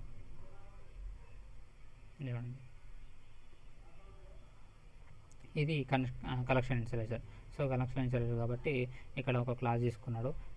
ఫస్ట్ నేమ్ స్పేస్ని తీసుకున్నాడు, system dot collection dot generics. So జెనరిక్స్తో వర్క్ చేసింది ఇక్కడ. తర్వాత ఒక క్లాస్ తీసుకొని ఇందులో ఇంటూ ఈ నెంబరు ఇంటూ నేమ్ అనేది రెండు తీసుకున్నాడు. ఓకే, ఇంటూ నేము ఈ నెంబర్ నేమ్ తీసుకున్నాడు, ఇంకో క్లాస్ తీసుకున్నాడు. ఈ క్లాస్ ప్రోగ్రామ్ అనే క్లాస్లో మనం ఏం చేసిండు, మెయిన్ మెథడ్ ప్రోగ్రామ్లో ఉంటాయి కాబట్టి మెయిన్ మెథడ్. ఇక్కడ ఒక లిస్ట్ తీసుకున్నాడు ఎంప్లాయీ క్లాస్, అంటే ఎంప్లాయీ క్లాస్కి ఇక్కడ లిస్ట్లో మనకు ఎంప్లాయీ క్లాస్ని పాస్ చేసిండు. తర్వాత ఎంప్లాయీ ఆఫ్ అని చెప్పేసి ఇక్కడ గ్రూప్ ఆఫ్ ఆబ్జెక్ట్స్ని డైరెక్ట్గా స్టోర్ చేస్తున్నారు. అంటే ఇంతకుముందు ఏం చేసినాం మనము ఈఎంపీ డాట్ యాడ్ ఆఫ్ అట్లా రాసుకున్నాము. సో అది నార్మల్ది. ఇక్కడ ఇదైతే కలెక్షన్ ఇనిషియలైజర్ ఇది. సో కలెక్షన్ ఇనిషియలైజర్ కాబట్టి ఎప్పుడైతే బ్రాకెట్స్ ఓపెన్ క్లోజ్ అయిపోతుందో ఇక్కడ డైరెక్ట్గా ఇందులో మనము న్యూ ఎంప్లాయీ అండ్ ఆఫ్ అని టైప్ చేసుకుంటాం. ఇట్లా ఇది ఈ విధంగా ఇట్లా టైప్ చేసుకుంటాం, న్యూ ఎంప్లాయీ ఆఫ్ అని చెప్పేసి ఇందులో వాల్యూస్ అనేది ఇన్సర్ట్ చేసుకుంటాం. ఇన్సర్ట్ చేసుకున్న తర్వాత మనము వేరే అనేది యూజ్ చేసి ఐటమ్స్ అన్నీ కూడా మార్చుకున్న తర్వాత దాన్ని ప్రింట్ చేసిండు. సో ఇక్కడ చూసినట్టయితే ఇది ఏదైతే ఉందో ఇదంతా ఏదైతే ఉందో మనకు ఇది అనేది మనకు ఇదంతా కూడా మనకు దిస్ ఈజ్ కలెక్షన్ ఇనిషియలైజర్. సో దీన్నే కలెక్షన్ ఇనిషియలైజర్ అంటారు. సో ఈ గ్రూప్ ఆఫ్ ఏవైతే వాల్యూస్ ఉన్నాయో, అంటే ఈ వాల్యూస్ ఏవైతే ఉన్నాయో ఇవన్నీ కూడా this are all are object initializer. ఇవి ఎందుకంటే ఇవన్నీ ఆబ్జెక్ట్స్ కదా, ఆబ్జెక్ట్స్ కాబట్టి ఇవన్నీ ఆబ్జెక్ట్ ఇనిషియలైజర్. ఇది మాత్రం కలెక్షన్ ఇనిషియలైజర్ అంటారు. ఓకే, అంటే ఆబ్జెక్ట్స్లో సేమ్ అంతే, ఆబ్జెక్ట్స్లో ఇంకొక పెద్ద ఆబ్జెక్ట్. సో ఈ పెద్ద ఆబ్జెక్ట్ అంటే మనకు కలెక్షన్ ఇనిషియలైజర్. ఇందులో ఉన్న గ్రూప్ ఆఫ్ ఆబ్జెక్ట్స్ ఏవైతే ఉన్నాయో ఇవన్నీ కూడా మనకు ఆబ్జెక్ట్ ఇనిషియలైజర్ ఇవి. So group of object initializers we can call as collection initializer. So we keep all the objects in another object, that is collection object. So అన్ని ఆబ్జెక్ట్స్ని ఒక దాంట్లో పెడితే దాన్నే కలెక్షన్ ఆబ్జెక్ట్ అంటారు. సో ఇక్కడ చూసినట్టయితే డెలిగేట్స్ వాడుతున్నాము. సో డెలిగేట్స్ అంటే ఈవెంట్స్ అనేవి. So delegates is a reference pointer to a method. Delegates are used to invoke method. Delegates ఎందుకు వాడతాము, మెథడ్స్ని కాల్ చేయడానికి వాడతాము. అలాగే delegates are used to pass method names as parameter. Okay, delegates అనేవి method నేమ్స్ని పారామీటర్ పాస్ చేసుకోవడానికి వాడతాము. అలాగే delegates are used to avoid overloading. Rules to create a delegates can be declared inside the class or out side the class. అంటే inside the class తీసుకోవచ్చు, out side the class తీసుకోవచ్చు. అలాగే మనం mostly అయితే inside the class create చేస్తాం మనం. అలాగే the data type of the delegate and method must be same. డెలిగేట్కి మెథడ్కి ఒక రెండు సేమ్ ఉండాలి. The parameter of the delegates and method both must be same. Parameters ఏవైతే ఉంటాయో పారామీటర్స్లో ఎన్ని పాస్ చేస్తావో ఆ పారామీటర్స్ అన్నీ కూడా సేమ్ ఉండాలి. We can create object for delegate and pass the method name of meter. అయితే ఎక్కడైతే మన మెథడ్ ఉందో ఆ మెథడ్కి మనం ఫస్ట్ ఆబ్జెక్ట్ని క్రియేట్ చేస్తాము. ఆ మెథడ్ని మనము డెలిగేట్కి పారామీటర్గా పాస్ చేస్తాము. అప్పుడు మనం క్రియేట్ చేసుకోవచ్చు. How to create delegate.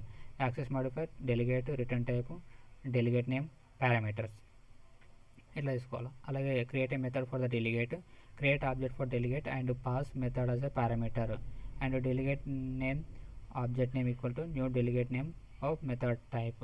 ఇట్లా మెథడ్ నేమ్ ఇలా పాస్ చేయాలి. అలాగే invoke the delegate object, delete object name ఇట్లా ఉంటుంది. అలాగే difference between delegates and method overloading. Method overloading means defining multiple methods with same method name but different parameters. Method overloading అయితే in delegates we have to declare multiple methods with different method name and with same parameters. So ఇక్కడ చూసినట్టయితే delegates మనము same name ఇచ్చుకుంటాం కదా. ఇక్కడ ఏంటంటే మనకు ఒక method ఉంది, create the method for the delegate. For ఇక్కడ ఒక మెథడ్ ఉంది మనకి, ఏమని పబ్లిక్ స్టాటిక్ వాయిడ్ M1 అని ఉంది. సో దీనికి మనం డెలిగేట్ ఎట్లా క్రియేట్ చేస్తామంటే పబ్లిక్ అనే keyword, public access modifier, delegate అనే కీవర్డ్ ఉండాలి. సో తర్వాత ఇది రిటర్న్ టైప్ వైడ్ ఉంది కాబట్టి వైడ్ ఇవ్వాలి. తర్వాత డెలిగేట్ నేమ్ వచ్చేసి మై డెలిగేట్ అనేది తీసుకున్నాడు. సో ఈ విధంగా అంటే ఏ మెథడ్కి అయితే నువ్వు డెలిగేట్ క్రియేట్ చేస్తావో ఆ మెథడ్కి నువ్వు ఈ విధంగా క్రియేట్ చేయాలి.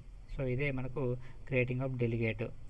అలాగే creating method for the delegate. So ఈ మెథడ్ దీని డెలిగేట్కి మనం మెథడ్ క్రియేట్ చేయాలంటే ఈ విధంగా క్రియేట్ చేస్తాము. అలాగే creating object for delegate. So first ఈ ఆబ్జెక్ట్ మనము డెలిగేట్కి క్రియేట్ చేయాలి. అందుకనే my delegate object equal to new my delegate of అన్నాడు. తర్వాత ఏదైతే మెథడ్ నువ్వు కాల్ చేయాలనుకుంటున్నావు ఆ M1 అని కాల్ చేస్తే అప్పుడు మనకు ఈ M1లో ఉన్న M1 అనేది మనకు అవుట్పుట్ అనేది ప్రింట్ అవుతుంది. తర్వాత ఇంకేముంది, ఇంకొక డెలిగేట్ అనేది తీసుకున్నాడు M1 అలాగే M2 రెండు తీసుకున్నాడు. మెథడ్ నేమ్స్ కూడా మనకు రెండు సేమ్ ఉన్నాయి. సో రెండింటిని మనం కాల్ చేసుకోవచ్చు కాబట్టి ఇక్కడ ఏం చేసిండు, my delegate object equal to new my delegate of M1 అన్నాడు. సో M1 అంటే దీనికి ఆబ్జెక్ట్ క్రియేట్ అయ్యి ఇది కాల్ అవుతుంది. తర్వాత ఓబిజే ప్లస్ అంటే OBJ equal to OBJ new my delegate of M2 అన్నాడు. తర్వాత M2 మెథడ్ అనేది కాల్ అవుతుంది. కాల్ అయింది కాబట్టి M2 మెథడ్ అనేది కాల్ అవుతుంది. సో ఈ విధంగా మనము మల్టిపుల్ మెథడ్స్ని కాల్ చేయొచ్చు. కాకపోతే ఇక్కడ మనకు number of objects are created is 2, but aliving object is 1, అంటే ఒకటి మాత్రమే అలైవ్ ఉంటుంది. సో దాని ఒక కాన్సెప్ట్ మనకు ఇంకొకటి ఉంటుంది, some video pending watch letter. మనం కేబీ ఎంబీసీ బై కేబీ వాటిలో క్లారిటీగా ఉంది. అంటే ఇది డెలిగేట్స్కి ఈవెంట్స్కి మనకు ఎంబీసీ బై కేబీ అని ఉంటుంది కనవది. ఆ వీడియోలో మనకు కొంచెం క్లియర్గా ఉంది, అక్కడ చూసుకోవచ్చు. తర్వాత అనోనమస్ మెథడ్స్ కూడా మనము అందులో క్లియర్గా ఉంది, సో అదే చూసుకోవాలా. తర్వాత లింక్ టు ఆబ్జెక్ట్స్. సో మనము లింక్ టు ఆబ్జెక్ట్స్ను ఎలా పర్ఫామ్ చేయాలో చూసుకోవచ్చు. లింక్ టు ఆబ్జెక్ట్స్ ఇక్కడ చూసినట్లయితే ఓఆర్ఎం టూల్స్లో మనం ఎన్ని విధాలుగా వర్క్ చేయొచ్చు అంటే, ఓఆర్ఎం టూల్స్లో మనం వచ్చేసి లింక్ వ్యూ ఉంటుంది. లింక్ వ్యూని మనము లింక్ టు ఆబ్జెక్ట్ చేసుకోవచ్చు, లింక్ టు SQL చేసుకోవచ్చు, లింక్ టు XML కూడా చేసుకోవచ్చు.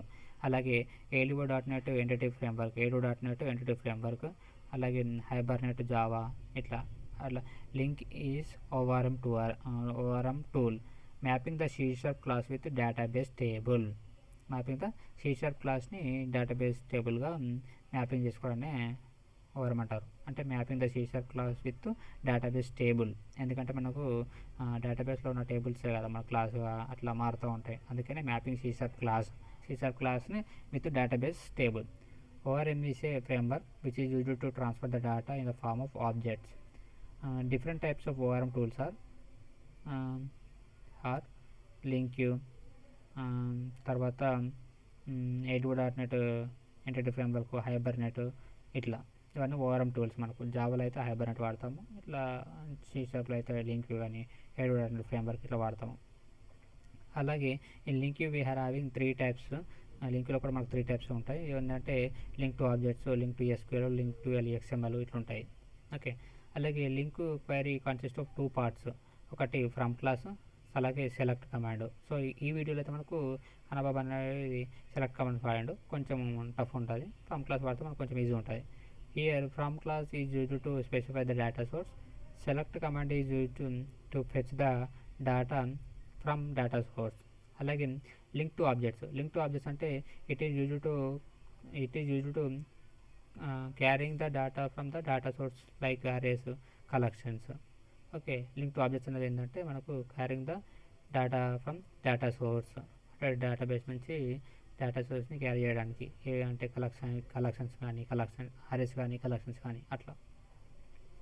వాట్ ఈస్ క్వరీ అంటే ఏంటి అంటే query is an expression that receives the data from data source, and generally queries are represented in query languages. In order to work with link queue, we need to follow 3 steps. LINQ క్యూతో work చేయాలంటే మనకు 3 స్టెప్స్ని follow అవ్వాలి. ఒకటి, prepare data source, prepare the LINQ query and execute the query. Okay, అంటే data సోర్స్ని prepare చేయాలి, LINQ క్వరీని ప్రిపేర్ చేయాలి, ఆ క్వరీని ఎగ్జిక్యూట్ చేయాలి. ఈ 3 స్టెప్స్ని మనము ఫాలో అవ్వాలి లింక్తో పర్ఫామ్ చేయాలంటే. So in order to write the LINQ queries we have to follow 2 classes అన్నాడు. ఏదంటే from class, select class.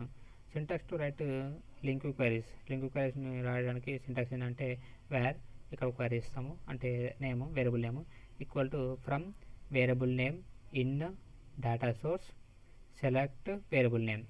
Okay, we can execute LINQ query by using for each loop. So group of records ఉంటాయి కాబట్టి for each loop వాడి మనము iterate చేస్తాము. To work with LINQ we have to import చేసుకోవాలి name space అనేది. To work with LINQ 3 steps are there, 3 steps ఉండాలి. ఏంటంటే first prepare the data source. So data source create చేయాలంటే ఎట్లాంటి step అనేది ఇట్లా int array equal to new int of 6 2 3 4 5 6 ఇట్లా 10 వాల్యూస్ని ఇట్లా చేసుకోవచ్చు. ఇది ప్రిపేరింగ్ ద డేటా సోర్స్ అంటే. అలాగే right query to display the values from అరే, అంటే డేటా సోర్స్ నుంచి వాల్యూస్ అన్ని రిట్రీవ్ చేసుకోవాలంటే మనము ఇది రాస్తాము క్వరీని. వేర్ కీ1 ఈక్వల్ టు ఫ్రమ్ అంటే ఫ్రమ్ అనేది వాడతాము. తర్వాత వేరియబుల్ నేమ్ ఏదైనా డిక్లేర్ చేసుకోవచ్చు. తర్వాత ఇన్ అనే ఆపరేటర్ యూజ్ చేయాలి. తర్వాత ఏఆర్ అంటే మన data source. So data source ఏది మనకి ఇక్కడ ఏముంది, ఏఆర్ కదా. సో ఈ డేటా సోర్స్ని ఇక్కడ పాస్ చేయాలి. సోర్స్ సెలెక్ట్ వేరియబుల్ నేమ్ అయితే మనకు ఏ కాబట్టి ఎక్స్ కాబట్టి ఎక్స్ని ఇక్కడ పాస్ చేస్తాము. సో ఇక్కడ ఏమవుతుందంటే మనకు ఇక్కడ రికార్డ్స్ ఏమైనా ఉన్నాయి, 6 ఉన్నాయి. అంటే ఇండెక్స్ ట్రాన్స్ఫర్ 0 కాబట్టి మనకు 2 3 4 5 6 10 అనేది మనకు ఇట్లా ఉంటుంది. సో ఎప్పుడైతే మనము ఈ ఆపరేషన్ పర్ఫామ్ చేస్తామో ఫస్ట్ రికార్డ్ అనేది మనకు 2 అనే ఇక్కడ స్టోర్ అవుతుంది, అంటే ఈ ఎక్స్లో స్టోర్ అవుతుంది. సో ఈ ఎక్స్లో స్టోర్ అయ్యి సెలెక్ట్ ఎక్స్ అన్నాడు కాబట్టి ఈ ఎక్స్ అనేది ఇక్కడ నుంచి ఇక్కడ స్టోర్ అవుతుంది. ఇక్కడ నుంచి మళ్ళీ ఐటెంలో స్టోర్ అవుతుంది. ఐటెంలో స్టోర్ అయ్యి ఐటెం నుంచి మనకు ప్రింట్ అవుతుంది వాల్యూ అనేది. అలాగే ఫర్ ఇచ్ వాడుతుండో రికార్డు వాడిని ఎగ్జిక్యూట్ చేయడానికి ఫర్ ఇచ్ వాడి ఐటమ్ ఇన్ క్యూఎల్ని ఇచ్చి రికార్డ్స్ అనేది ఇక్కడ నుంచి మనం ఐటెంలో స్టోర్ చేసుకొని ఐటమ్ని ప్రింట్ చేస్తున్నాం. సో ఇక్కడ ఏమవుతుందంటే హియర్ 2 వాల్యూ 2 అవుతుంది, ఫస్ట్ వాల్యూ 2 కదా. So 2 value stores in X, okay. And 2 will store in item. ఇక్కడ నుంచి మనకు 2 అనేది మళ్ళీ ఐటెంలో స్టోర్ అయ్యి ఐటమ్ నుంచి మనకు ప్రింట్ అవుతుంది. తర్వాత ఏముంది నెక్స్ట్ వాల్యూ 3 ఉంది కాబట్టి 3 అనేది 3 ఇక్కడ స్టోర్ అవుతుంది. ఆ వేరియబుల్ని ఇక్కడ అసైన్ చేసుకుంటాం. సో దాన్ని మనము మళ్ళీ ఐటెంలో స్టోర్ చేసుకున్నాం ప్రింట్ అవుతుంది. సో ఈ విధంగా మొత్తం అనేది లూప్ అనేది ఎగ్జిక్యూట్ అవుతుంది.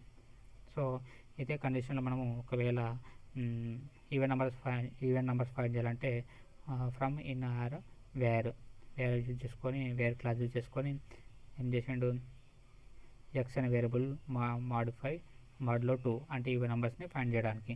సో ఫస్ట్ వాల్యూ అనేది మనకు 2 అనేది ఇక్కడికి వస్తుంది. ఇక్కడికి వచ్చి ఆ 2 అనేది మాడ్లో 2 = 0 అయిందా లేదా చూస్తుంది. కండిషన్ ట్రూ అయిందనుకోండి, కండిషన్ ట్రూ అయితే ఆ వాల్యూ అనేది మనకు ఇందులో స్టోర్ అవుతుంది. తర్వాత మళ్ళీ 3 వస్తుంది, చూస్తుంది కండిషన్ ట్రూ కాలేదు కాబట్టి ఎగ్జిక్యూట్ కాదు. 4 వస్తుంది, ఎక్స్లో చూసుకుంటుంది. ఎక్స్ నుంచి మళ్ళీ ఈడికి వస్తుంది. సో ఈడికి వచ్చి ఇక్కడ చేంజ్ చేసుకుంటుంది. 4 కరెక్ట్ కాబట్టి 4 ఇక్కడ స్టోర్ చేస్తుంది. 4 ఇక్కడ కాదు, ఫస్ట్ ప్రింట్ అయిపోతుంది. కన్సోల్ వచ్చేసి వేరే ఐటెంలో స్టోర్ అయ్యి ఐటెం నుంచి ప్రింట్ అవుతుంది. సో ఇట్లా ఈ విధంగా లూప్ అనేది జరుగుతుంది. Link to objects. So link to objects అంటే ఏంటి అంటే ఆబ్జెక్ట్స్తో వర్క్ చేయడం అంటే అంతే కదా. లింక్ అనేదాన్ని ఆబ్జెక్ట్స్తో పర్ఫామ్ చేయడం అంటే ఇదే కదా, మన డేటా సోర్స్ కదా ఇది. అంతే, మన మామూలుగా డేటాబేస్ నుంచి రావాలా, మనం ఇక్కడ లింక్లో రాసుకున్నాం కాబట్టి ఇట్లా డేటా సోర్స్ అంటే డేటాబేస్. సో ఇక్కడ మనకు నేమ్స్ పర్సన్ ఫస్ట్ ఇంపోర్ట్ చేసుకున్నాడు లింక్, తర్వాత కలెక్షన్ డాట్ జెనరిక్స్ కూడా ఇంపోర్ట్ చేసుకున్నాడు. తర్వాత ఏం చేసిండు, ఇక్కడ ఒక క్లాస్ తీసుకున్నాడు, ఈ నెంబరు ఈ నేము నా డిపార్ట్మెంట్ నెంబరు డిపార్ట్మెంట్ నేము డెస్టినేషను శాలరీ ఇట్లా తీసుకున్నాడు. తీసుకొని దీనికి కింద ఏం చేసిన అంటే ఒక అదేంటి లిస్ట్ తీసుకున్నాడు కలెక్షన్. ఇందులో మనకు ఇదేంటి మనకి ఇట్లా తీసుకొని ఇట్లా పెట్టింది కాబట్టి ఇది కలెక్షన్ ఇన్షియలైజర్ ఇది. సో న్యూ ఎంప్లాయీ ఆఫ్ అని చెప్పేసి వాల్యూస్ నాట్ చేసిండు. అలాగే console dot write line of 1 అన్నాడు. 1 right correct display employee details. So employee details చేయడానికి క్వైరీ రాయమన్నాడు. కన్సోల్ డాట్ రైట్ ఆఫ్ ఈ నంబర్ ప్లస్ టీ అంటే టేబుల్ స్పేస్ వస్తుంది, ట్యాబ్ స్పేస్ వస్తుంది. ఈ నేము అంటే ఎంప్లాయీ నెంబర్ వస్తుంది, కొంచెం స్పేస్ వచ్చి మళ్ళీ ఎంప్లాయీ నేము కొంచెం స్పేసు శాలరీ కొంచెం స్పేసు ఇట్లా తీసుకున్నాడు. టీ అంటే మనకు ట్యాబ్ స్పేస్, ఓకే. తర్వాత ఫ్రమ్ ఎక్స్ అన్నాడు ఇన్ ఎంప్లాయీ. సో ఇంట్ అన్నాడు. తర్వాత మనకు వాల్యూస్ అని ఇక్కడ ఐటెంలో యాడ్ అయినాయి కాబట్టి ఐటెంలో డాట్ ఈ నెంబర్ ఇట్లా. సో ఫస్ట్ ఇది ప్రింట్ అయిపోతుంది మనకు ఏమని ఫస్ట్ లైన్ ఇక్కడ ఇదో ఈ ప్రింట్ అవుతుంది, లైన్ మొత్తం ప్రింట్ అయిపోతుంది. ప్రింట్ అయిన తర్వాత కిందికి వస్తుంది, కిందికి వచ్చి లూపింగ్ జరుగుతుంది. లూపింగ్ జరిగి ఏమవుతుంది, ఈ లూపింగ్లో ఫస్ట్ వాల్యూస్ అనేది రికార్డుగా యాడ్ అయిపోతాయి. ఇట్లా యాడ్ అయిపోతాయి అన్నీ కూడా రికార్డ్స్ అనేది. సో ఇది రాసుకోవడం వల్ల యూజ్ ఏంటంటే ఇది మనకు నావబర్లకి ఇట్లా పైన వచ్చేస్తుంది, ఒకటిసారి వస్తుంది. కన్సోల్ డాట్ రైట్ అన్నాం కాబట్టి స్పేస్ వస్తుంది మనకు ఈ విధంగా. తర్వాత ఇక్కడ ఏం చేసిండు, ఇంకోటి తీసుకున్నాడు ఏమని console to right to display employee number employee name salary working in department అన్నాడు. సో ఇక్కడ అయితే ఏం చేసిండు, ట్యాబ్ స్పేస్ ఎంప్లాయీ నెంబరు ఇట్లా తీసుకున్నాడు. ఎంప్లాయీ నెంబరు అంటే display write to display employee number employee name salary whose working department అన్నాడు. అంటే డిపార్ట్మెంట్ ఈక్వల్ టు 10 అంటే 10 సంబంధించిన ఏవైతే రికార్డ్స్ ఉంటాయో వాళ్ళ డీటెయిల్స్ సెండ్ చేయమన్నాడు. సో 10లో హూ ఈజ్ వర్కింగ్ ఇన్ 10 డిపార్ట్మెంట్లో ఎవరెవరు వర్క్ చేస్తారో వాళ్ళ డీటెయిల్స్ అన్నీ వచ్చినాయి. 101, 102, 105, 106 వరకు మనకు రికార్డ్స్ అనేవి వచ్చినాయి. డి నెంబర్ ఈక్వల్ టు 10 అన్నాడు. ఓకే, తర్వాత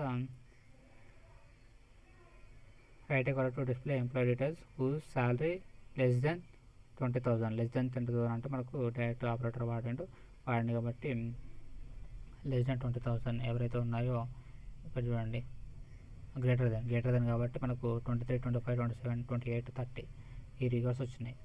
తర్వాత write correct to display employee details who are working in EC అయితే ఏమన్నాడు, ఫ్రమ్ ఇన్ ఎంప్లాయీ ఈఎంపీస్ అంటే మనకు ఎంప్లాయీ యొక్క collection table name. Employees where జక్స్ dot salary less than 25,000 and జక్స్ dot department equal to ECE. So and వాడినా కాబట్టి both conditions, అంటే శాలరీ అనేది 25,000 కంటే ఎక్కువ ఉండాలి, ప్లస్ డిపార్ట్మెంట్ కూడా మనకు ఈసీఐ ఉండాలి. సో ఆ రికార్డ్స్ని చూస్తే మనకి ఏమైనా వచ్చినాయి, 2 రికార్డ్స్ వచ్చినాయి. 2 రికార్డ్స్ ఏదంటే 105 అలాగే 106 టానీ ఈ రెండు కూడా ఈసీయూలో వర్క్ చేస్తారు. అలాగే శాలరీ వచ్చేసి ఒకళ్ళు 28,000 ఒకళ్ళు 30,000 ఉంది కాబట్టి 2 రికార్డ్స్ అనేవి మనకు ప్రింట్ అయినాయి ఈ విధంగా. అలాగే లింక్ వ్యూలో మనకు లింక్ టు ఆబ్జెక్ట్స్లో మనకు టేక్ అనేది స్కిప్ అనే ఫంక్షన్స్ ఉన్నాయి. ఫంక్షన్స్ కానీ మనం మెథడ్స్ అనుకోవచ్చు. సో ఇక్కడ చూసినట్టయితే మనకు ఇంకోటి మనకు right equal to display top 3 salaries from an employee. Top 3 శాలరీస్ని ఫైండ్ చేయడానికి మనం ఫస్ట్ ఏం చేసిండు, ఫ్రమ్ అనేది తీసుకున్నాడు. సో ఆర్డర్డ్ బై చేసిండు. తర్వాత శాలరీ డిసైనింగ్ ఆర్డర్ బై చేసి శాలరీ డిసైనింగ్ చేసిండు. టేక్ 3 అన్నాడు. టేక్ 3 అంటే మనకు టాప్ 3 వస్తుంది. Take 3 function it is like top function in SQL. అంటే టేక్ అనేది ఫంక్షన్ ఏంటంటే మనకు టాప్ అనే ఫంక్షన్ ఉంటుంది ఎస్క్యూఎల్లో, టాప్ 10 టాప్ అట్లా దాని ఫంక్షన్ లాగా వర్క్ అవుతుంది. సో ఇక్కడ టేక్ 3 అన్నాడు కాబట్టి ఫస్ట్ 3 ఎవరైతే ఉంటారో ఆర్డర్ బై చేస్తుంది. ఆర్డర్ బై చేసి కింద పైన అవుతుంది. తర్వాత శాలరీ డిజైనింగ్ చేసిండు. శాలరీ అనేది డిజైనింగ్ ఆర్డర్ చేసి టాప్ 3లో ఉన్నాయి పికప్ చేసిండు. అందుకనే మనకి ఏమైనా వచ్చినాయి 106, 105, 104 ఈ రికార్డ్స్ అనేది వచ్చినాయి మనకు. అలా శాలరీస్ అనేది మనకు 30,000, 28, 27 ఇట్లా టాప్ 3 రికార్డ్స్ అనేది వచ్చినాయి మనకు. తర్వాత ఏం చేసిండు ఇంకోటి right A quality to display employee details except top 2 salaries. Except top 2 అంటే ఒక ఏం చేయాలంటే స్కిప్ వాడాలి. స్కిప్ 2 అని అనుకో, పైన ఉన్న 2 స్కిప్ అయి మిగతా అన్నీ వస్తాయి. అందుకనే ఇక్కడ మనకు టాప్ 2లో ఎవరైతే ఉన్నారో 106, 105 టాప్లో 2 ఉన్నాయి కదా. సో ఇవి 2 కాకుండా 104, 103, 102, 101 వీళ్ళు వచ్చారు. సో ఇవి 2 తప్ప టాప్ 2 2 స్కిప్ చేసి మిగతా అన్నీ వచ్చేసినాయి. అందుకే స్కిప్ అనేది వాడతారు. స్కిప్ 2 అంటే ఆ 2 కాకుండా మిగతాయి ఇట్లా. అలాగే రైట్ ఏ క్వాలిటీ డిస్ప్లే ఫోర్త్ శాలరీ అంటే ఏం చేయాలి మనం, అప్పుడు ఏం చేయాలా 4th 1, 2, 3, 4 ఉన్నాయి. సో 3ని స్కిప్ చేసి 4th అని ప్రింట్ చేస్తే సరిపోతుంది. అందుకే అప్పుడు ఏం చేసిండు ఎంప్లాయీస్ అన్నాడు. ఎంప్లాయీస్ అని ఆర్డర్ బై చేసిండు. ఆర్డర్ బై అంటే మనకు ఇట్లా ఆర్డర్గా వస్తాయి అన్నీ.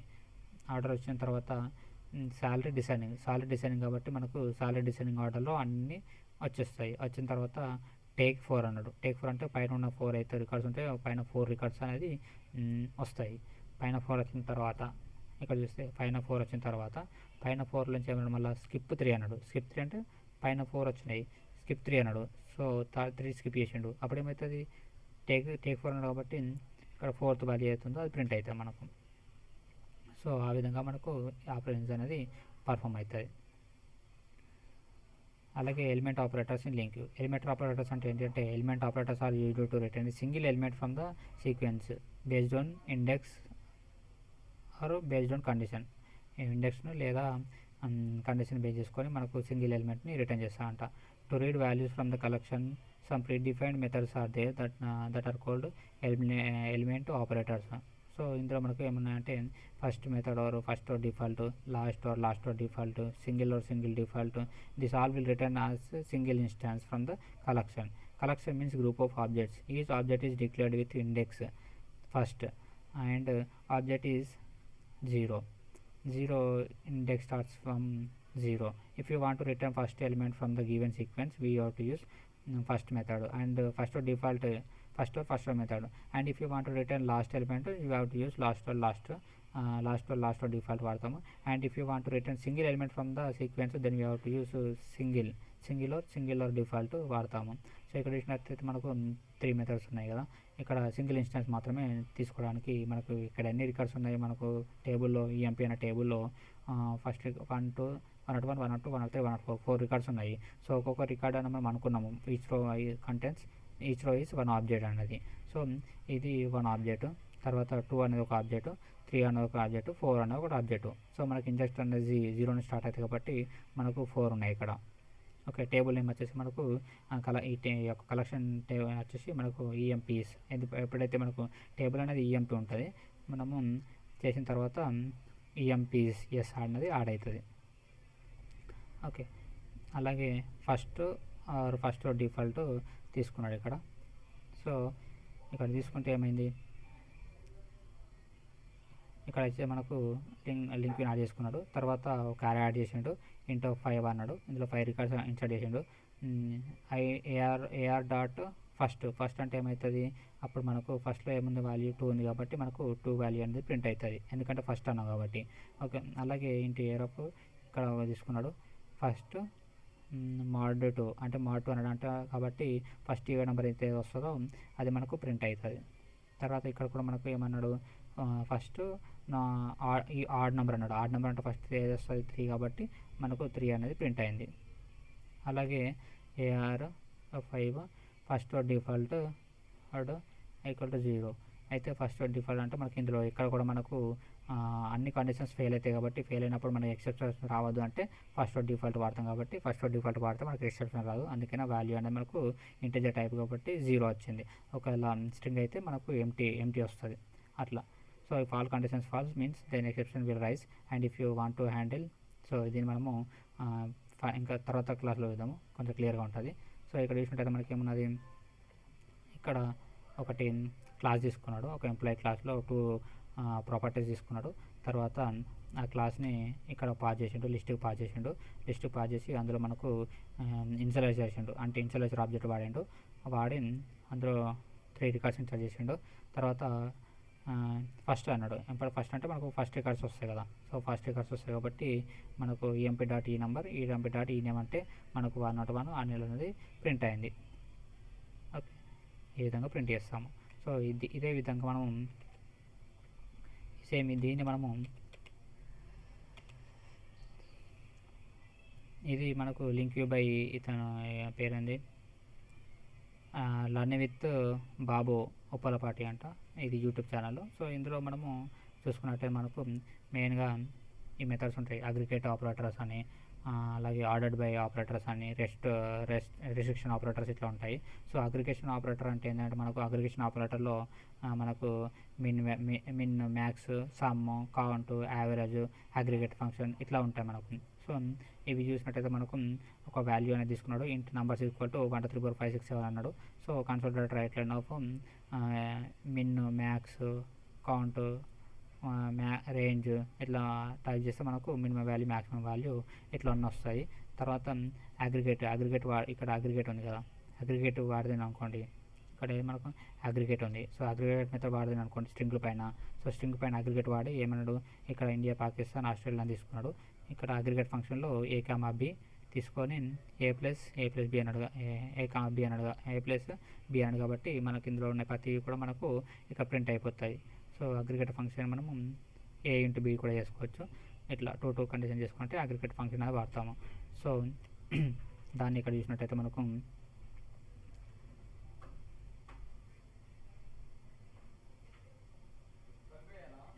ఇక్కడ చూసినట్టయితే మనకి ఏమన్నది లింక్ క్వరీ చేసుకున్నాడు. సో ఇది link stands for language integrated query. It enables us to query any type of data source, SQL server or XML or object memory etc. So దేనన్నా మనము యాక్సెస్ చేసుకోవచ్చు. సో లింక్ క్వరీస్ మనము we can write LINQ queries in 2 ways మనం రాసుకోవచ్చు. By using lambda expression use చేసి రాసుకోవచ్చు, లేదంటే using SQL lite. So SQL lite అనేది కొంచెం అడ్వాన్స్ అంటే కొంచెం గందరగోళంగా ఉంటుంది. సో లాంబ్డా ఎక్స్ప్రెషన్ యూజ్ చేసి మనము ఎక్కువ ప్రాక్టీస్ చేసుకోవచ్చు. So note link queries return using SQL like query expression are translated into their lambda expression before they are compiled, and the standard query operations are implemented as extension method on IEnumerable T interface. So lambda expression ఎట్లా చేస్తా అంటే ఇట్లా చేస్తాడు, ఎట్లా student dot get all students of dot where ఇట్లా lambda expression వాడి, so gender equal to male ఇట్లా. ఒకవేళ ఎస్క్యూఎల్ ఎక్సెప్షన్ తీసుకుంటే ఎస్క్యూఎల్ లైట్ ఎక్స్ప్రెషన్ తీసుకుంటే from student in student dot get employees where student dot gender equal to gender equal to male select student ఇట్లా తీసుకున్నాడు. తర్వాత లింక్లో మనకు కొన్ని ఆపరేషన్స్ ఉన్నాయి. అవి ఏంటంటే అగ్రిగేట్ ఆపరేషన్, గ్రూపింగ్, రిసిషను, ప్రోపగేషను, సెట్, అలాగే conversion, generation, query expression, join, service sequence, qualifier, miscellaneous ఇట్లా ఉన్నాయి. సో ఇవి మనకు అగ్రిగేట్ ఫంక్షన్ సంబంధించి. సో ఇక్కడ చూసినట్టు ఫస్ట్ మన అగ్రిగేట్ ఫంక్షన్. సో అగ్రిగేట్ ఫంక్షన్లో మనకి ఏమున్నాయంటే min, max, sum, count, aggregate, average, aggregate ఇట్లా ఉన్నాయి మనకు. సో ఈ వాల్యూస్ని ఎట్లా చేస్తారంటే ఇక్కడ చూసినట్టయితే ఇక్కడ చూస్తే మనకు ఫస్ట్ ఏం చేసిండు, ఒకటి క్లాస్లో మనకు ఒకటి అరే ఆఫ్ నంబర్స్ తీసుకున్నాడు. అరే ఆఫ్ నంబర్స్లో ఇట్లా నంబర్స్ తీసుకున్నాడు, గ్రూప్ ఆఫ్ నంబర్స్ని. So result nums dot min of ఇట్లా పెట్టుకున్నాడు. సో ఆ రిజల్ట్ని ఇలా స్టోర్ చేసుకున్నాడు. ఇట్లానే తీసుకోవచ్చు, లేదంటే డైరెక్ట్గా మనము ఇట్లా కూడా తీసుకోవచ్చు, కన్సోల్లో డైరెక్ట్ ప్రింట్ చేసుకోవచ్చు. So console dot rail of nums dot min అంటే మనకు మినిమం వాల్యూ ఎంత 1, సో అవుట్పుట్ అనేది 1 వచ్చింది. తర్వాత మ్యాక్సిమం వాల్యూ ఎంత మనకు 7 కదా, అందుకని 7 వచ్చింది. తర్వాత కౌంట్ అన్నాడు. కౌంట్ అంటే మనకి ఎన్ని వాల్యూస్ ఉన్నాయి ఇక్కడ 1 2 3 4 5 6 7 ఉన్నాయి. 7 ఉన్నాయి కాబట్టి మనకు 7 అనేది వచ్చినాయి. తర్వాత నమ్స్ డాట్ సమ్ ఆఫ్ అంటే ఎంత మనకు ఇవన్నీ ప్లేస్ చేయాలి. 1 + 2 అంటే 3 అయితే 3 + 3 6, 6 + 4 10, 10 + 5 15, 15 + 6 21, 21 + 7 28, అందుకే 28 వచ్చింది. తర్వాత యావరేజ్, సో 28 బై మనకు 7 ఉన్నాయి 7, సో 7 4 28, అందుకే మనకు 4 అనేది వచ్చింది అవుట్పుట్. ఇక్కడ చూస్తే మనకు అగ్రిగేట్ ఫంక్షన్ వాడాడు. సో అగ్రిగేట్ ఫంక్షన్ కూడా మనకి ఏమన్నాడు, A B A plus space ఇచ్చి పి అన్నాడు. అంటే ఏమైతే అంటే మనకు ఫస్ట్ ఈ వాల్యూ అనేది ఏలోకి వస్తుంది, యూకే అనేది బీలోకి వస్తుంది.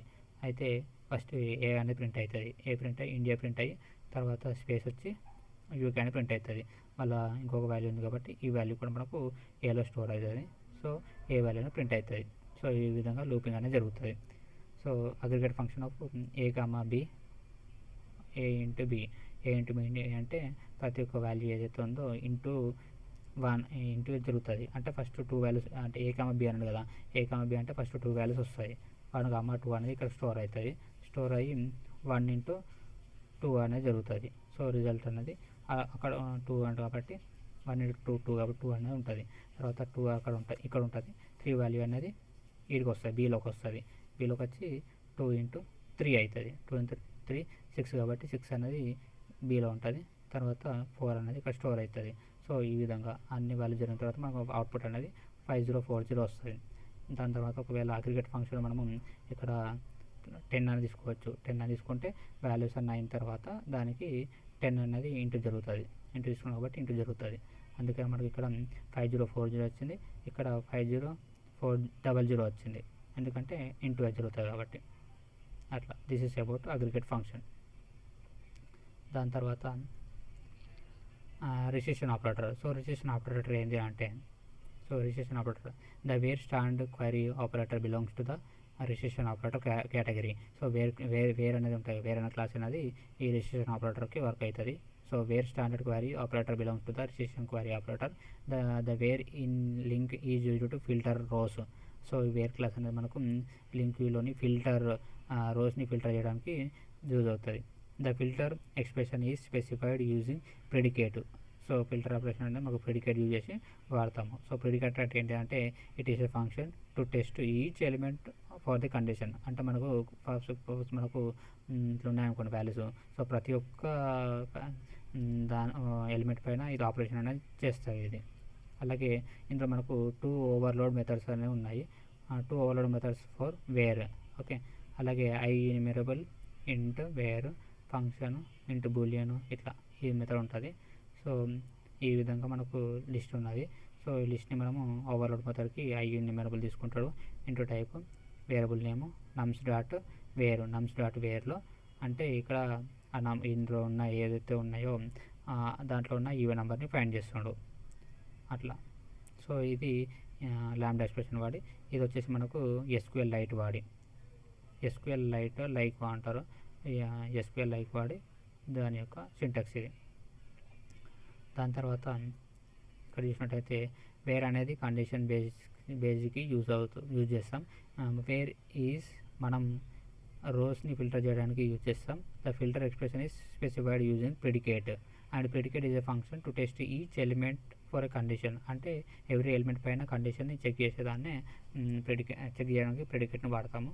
సో ఇక్కడ చూసినట్టయితే మనకు ఇక్కడ ఏం తీసుకున్నాడు, ఫస్ట్ ఒకటి మెయిన్ మెథడ్లో ఒక లిస్ట్ తీసుకున్నాడు. ఆ లిస్ట్ ఆఫ్ కలెక్షన్లో మనకు ఇంట్రెస్ట్ స్టోర్ చేసుకున్నాడు. సో ఇందులో మనకు 8 వరకు వాల్యూస్ ఇచ్చిండు. సో లిస్ట్ డాట్ వేర్ అని వాడి X lambda expression X mod 2 = 0 అంటే ఆడ్ నెంబర్ని ఫైండ్ చేస్తున్నాడు. సో దీని యొక్క రిటర్న్ టైప్ వచ్చేసి మనకు IEnumerable int ఈ ఫార్మాట్లో ఉంటుంది. అందుకనే మనకి ఇక్కడ IEnumerable ఇది రిటర్న్ టైప్ వచ్చింది మనకు. అక్కడ చూస్తే లిస్ట్ డాట్ వేర్ ఆడ్ నెంబర్స్ని ఫైండ్ చేస్తుండు, ఈవెన్ నెంబర్స్ని ఫైండ్ చేస్తుండు. అందుకనే ఫర్ ఈచ్ వాడండు. రిజల్ట్ మనకు అన్ని వాల్యూస్ ఉంటాయి కదా. సో గ్రూప్ ఆఫ్ రికార్డ్స్ని మనము రిటర్న్ చేయాలంటే ఫర్ ఈచ్ వాడాలి. అందుకనే ఇంటూ ఎక్స్ ఇంటూ కాబట్టి ఇంటూ ఎక్స్. ఒకవేళ ఆబ్జెక్ట్ అయితే మనం వేర్ కానీ అట్లా తీసుకుంటాము. ఇంటూ కాబట్టి into X in result consider right line of X. So ఇందులో ఉన్న వాల్యూస్ అన్నీ కూడా మనకు 2, 4, 6, 8 అనేది ఆడ్ నెంబర్స్ కాబట్టి ఈవెన్ నెంబర్స్ కాబట్టి ఈవెన్ నెంబర్స్ అనేది ప్రింట్ అయింది. దాని తర్వాత IEnumerable వాడి ఈ విధంగా మనకు ఇది వాడి IEnumerable చేస్తాడు. This is overloaded methods. Down we have second overloaded. ఇది ఫస్ట్ ఓవర్లోడెడ్, కింద ఉంది మనకు సెకండ్ ఓవర్లోడెడ్. సో ఇక్కడ చూసినట్టయితే మనకు second overloaded method will take index. Second over method అనేది first it will take index and we take an anonymous method కూడా తీసుకుంటామంట. సో ఇక్కడ మనకు ఏం చేసిండు, ఫస్ట్ ఒక లిస్ట్ తీసుకున్నాడు. లిస్ట్లో మనకు వాల్యూస్ ఇచ్చిండు 8 వరకు. IEnumerable into result list dot select అన్నాడు. సెలెక్ట్ అని వాడి తర్వాత నమ్ డాట్ ఇండెక్స్ న్యూ నంబర్ నమ్ ఇండెక్స్ అన్నాడు. వేర్ ఎక్స్ నంబర్ mod 2 అంటే ఆడ్ నంబర్స్ సెలెక్ట్ ఈ విధంగా తీసుకున్నాడు. ఈ విధంగా తీసుకుంటే మనకు వాల్యూస్ అనేది వచ్చినాయి. ఫర్ ఈచ్ వాడి మనకు లూపింగ్ అనేది జరిగింది. ఓకే, ఇక్కడ చూసినట్టయితే సేమ్ కోడ్. ఇది ఎక్స్టెన్షన్ కాబట్టి ఈ విధంగా వాడతాడు. దాని తర్వాత మనకు ప్రొజెక్షన్ అన్నాడు. ప్రొజెక్షన్ అంటే కొంచెం డిఫికల్ట్ ఉంటుంది, అంటే మనం ఇది అవసరం లేదు కానీ చూసుకుందాం. In projection we use select and select many.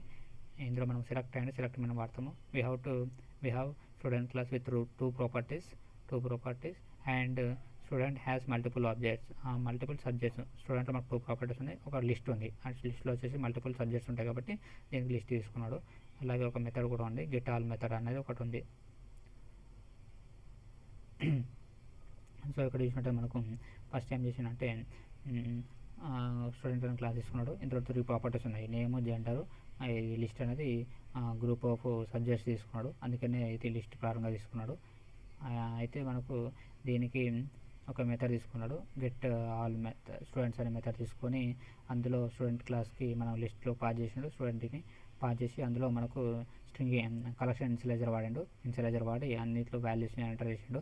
So ఇక్కడ మనకు ఇది హియర్ లిస్ట్ ఆబ్జెక్ట్. సో ఇక్కడ సబ్జెక్ట్ అనేది గ్రూప్ ఆఫ్ వాల్యూస్ తీసుకుంటాం కాబట్టి అందుకనే subject equal to new list string C# ASP ఇట్లా గ్రూప్ ఆఫ్ సబ్జెక్ట్స్ని స్టోర్ చేసుకోవడానికి ఇట్లా లిస్ట్ అనేది వాడిండు.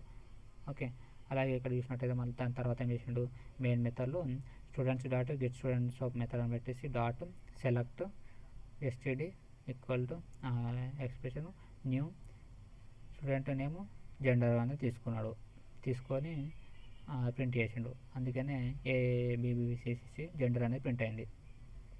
అలాగే ఇక్కడ చూసినట్టయితే సెలెక్ట్ మెనీ అని తీసుకున్నాడు. సెలెక్ట్ మెనీ అని తీసుకొని STD dot subjects, so subjects అనేవి తీసుకున్నాడు.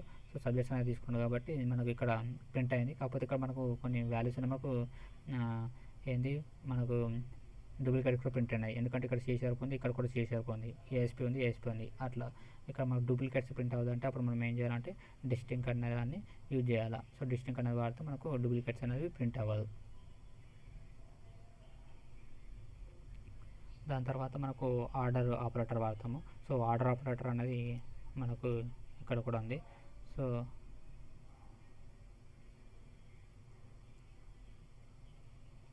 సో వేర్ క్లాస్ అనేది మనం ఆల్రెడీ తీసుకున్నాము. తర్వాత ఆర్డర్ ఆపరేటర్ అనేది ordered by descending, then by descending ఇట్లా ఉంటాయి. సో ఇందులో మనకు ఒక క్లాస్ తీసుకున్నాడు, స్టూడెంట్ అన్న క్లాసు. ఈ స్టూడెంట్ అన్న క్లాస్లో ఏం చేసిండు, ఒక నేము, జెండరు, ఒక లిస్ట్ ఆఫ్ స్టూడెంట్స్, ఒక ఐడి కూడా తీసుకున్నాడు. తర్వాత ఆ క్లాస్కి లిస్ట్ అనేది క్రియేట్ చేసి గెట్ ఆల్ స్టూడెంట్స్ అనే మెథడ్ తీసుకున్నాడు. గెట్ ఆల్ స్టూడెంట్స్ అనే మెథడ్ తీసుకొని ఇందులో మనకు రికార్డ్స్ అనేది ఇచ్చాడు, ఏ జెండరు, ఐడి ఇట్లా అన్ని ఇచ్చాడు. వచ్చి ఆర్డర్ బై అన్నాడు. సో ఆర్డర్ బై అంటే మనకి ఏమవుతుంది, దేనిపైన ఆర్డర్ చేసిండు, ordered by S name. So S name పైన మనకు ఆర్డర్ బై చేసాడు అంటే నేమ్ అనేది మనకు ఆర్డర్ వైస్ వస్తాయి. ఇట్లా ఏబిబి ఇట్లా నేమ్ పైన ఆర్డర్ బై చేసిండు కాబట్టి ఆర్డర్ వైస్గా మనకు నేమ్స్ అనేది వస్తాయి. ఓకే, దాని తర్వాత ఇంకేం చేసిండు ఇట్లా. దాని తర్వాత ఏం చేసిండు, మళ్ళీ ఆర్డర్డ్ బై డిసైనింగ్ ఆర్డర్లో చేస్తున్నాడు. అందుకనే మనకు ఇక్కడ ఫస్ట్ ఏ ప్రింట్ అయింది, బీబీ ప్రింట్ అయింది, అంటే ఏబిసి ఇట్లా ప్రింట్ అయింది. డిసైనింగ్ అన్నాడు కాబట్టి ఫస్ట్ బి ప్రింట్ అయ్యి తర్వాత ఏ అనేది ప్రింట్ అయింది. ఓకే, అయితే ఇక్కడ మనకు మల్టిపుల్ అంటే ఇప్పుడు ఒకటి మనం డిసైనింగ్ అనేది ఆపరేషన్ చేస్తున్నాము.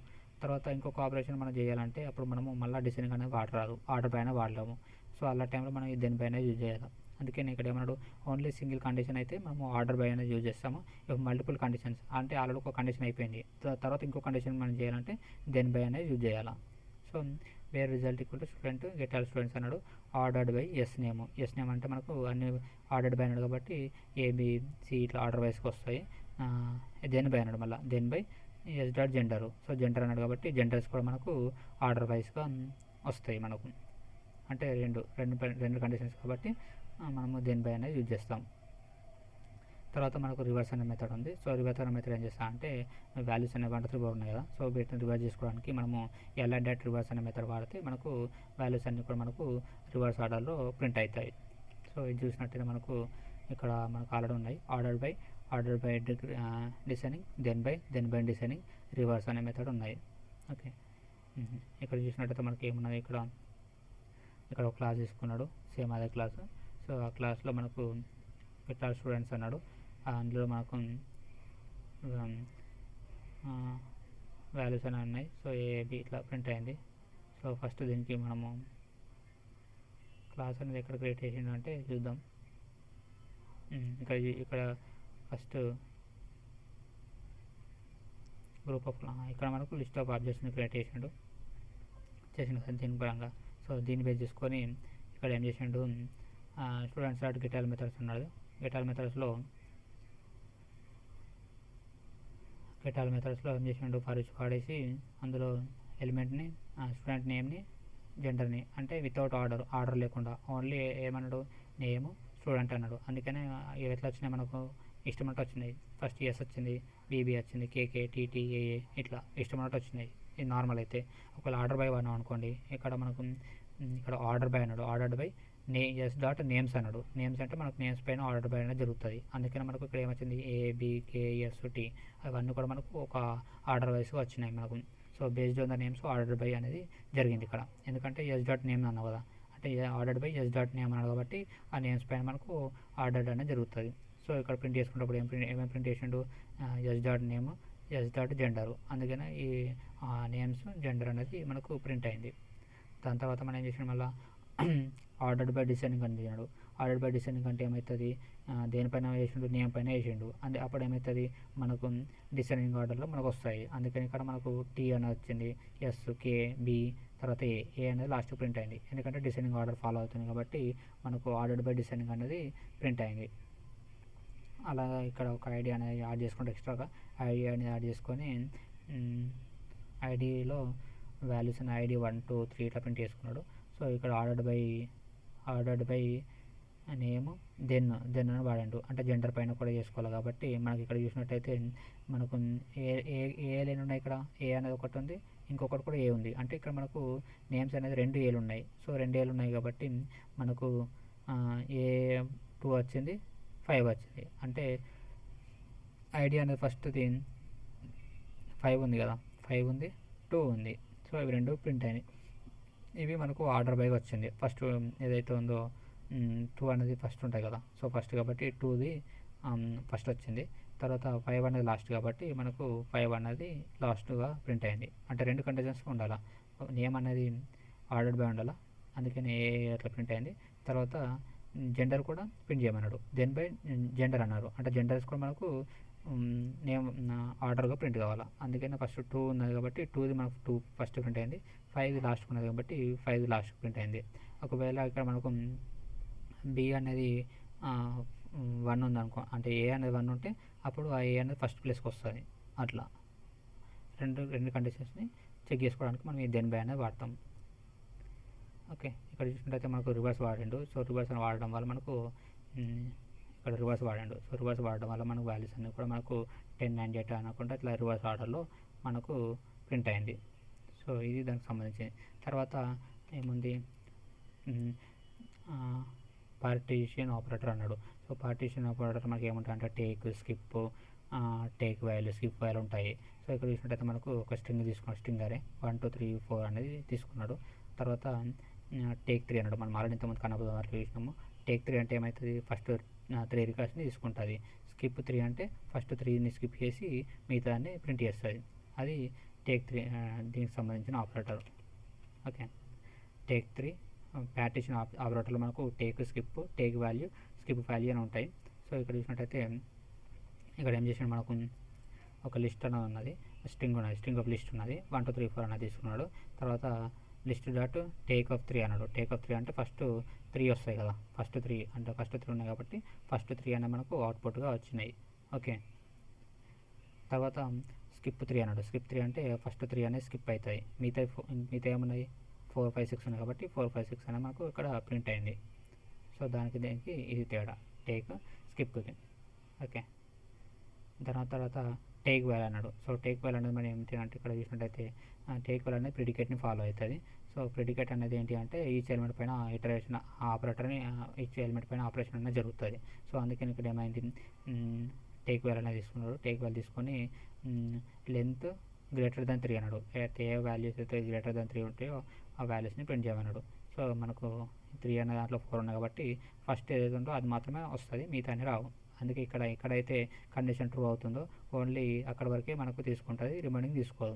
అందుకే మనకు 3 ఒకటి ప్రింట్ అయింది, ఇది 4, 7 ఇట్లా ప్రింట్ కాలేవు. అలాగే స్కిప్ ఫైల్ కూడా సేమ్, స్కిప్ ఫైల్ కాబట్టి అది లెంత్ లెస్ దెన్, ఇక్కడ ఏమన్నాడు లెంత్ లెస్ దెన్ 4 అన్నాడు. అంటే లెస్ దెన్ 4 తోటి ఏవైతే ఉంటాయో అవి కాకుండా మిగతా అన్ని ప్రింట్ అవుతుంది, ఎందుకంటే స్కిప్ ఆపరేటర్ కాబట్టి వాటిని స్కిప్ చేసి మిగతా ప్రింట్ చేస్తుంది. సో ఇది IEnumerable అండ్ IQUrableకి డిఫరెన్స్ ఏంటంటే IEnumerable this is interface under system dot collection. ఇది కూడా ఇంటర్ఫేస్, IQUrabale అని కూడా ఇంటర్ఫేసే. అండ్ ఇది ఎక్కడ ఉంటుందంటే ఇది లింక్ అనే నేమ్ స్పేస్లో ఉంటుంది. ఇది ఎన్యూమరబుల్ అంటే మన కలెక్షన్ నేమ్ స్పేస్లో ఉంటుంది. అలాగే ఇది executes enumerable execute select statement on the server side, loads valid data into memory and does ఫిల్టర్ని చేస్తుంది. అలాగే IQUrable అనేది execute select statements with filter on server side and retrieves data. అలాగే it works in memory like list, array, etcetera. అలాగే IQUrable అనేది it works with out memory like remote database service. అలాగే IEnumerable అనేది used for LINQ to objects, LINQ to XML queries. IQUrable అనేది used to LINQ to SQL and LINQ to entities. అలాగే it supports deferred execution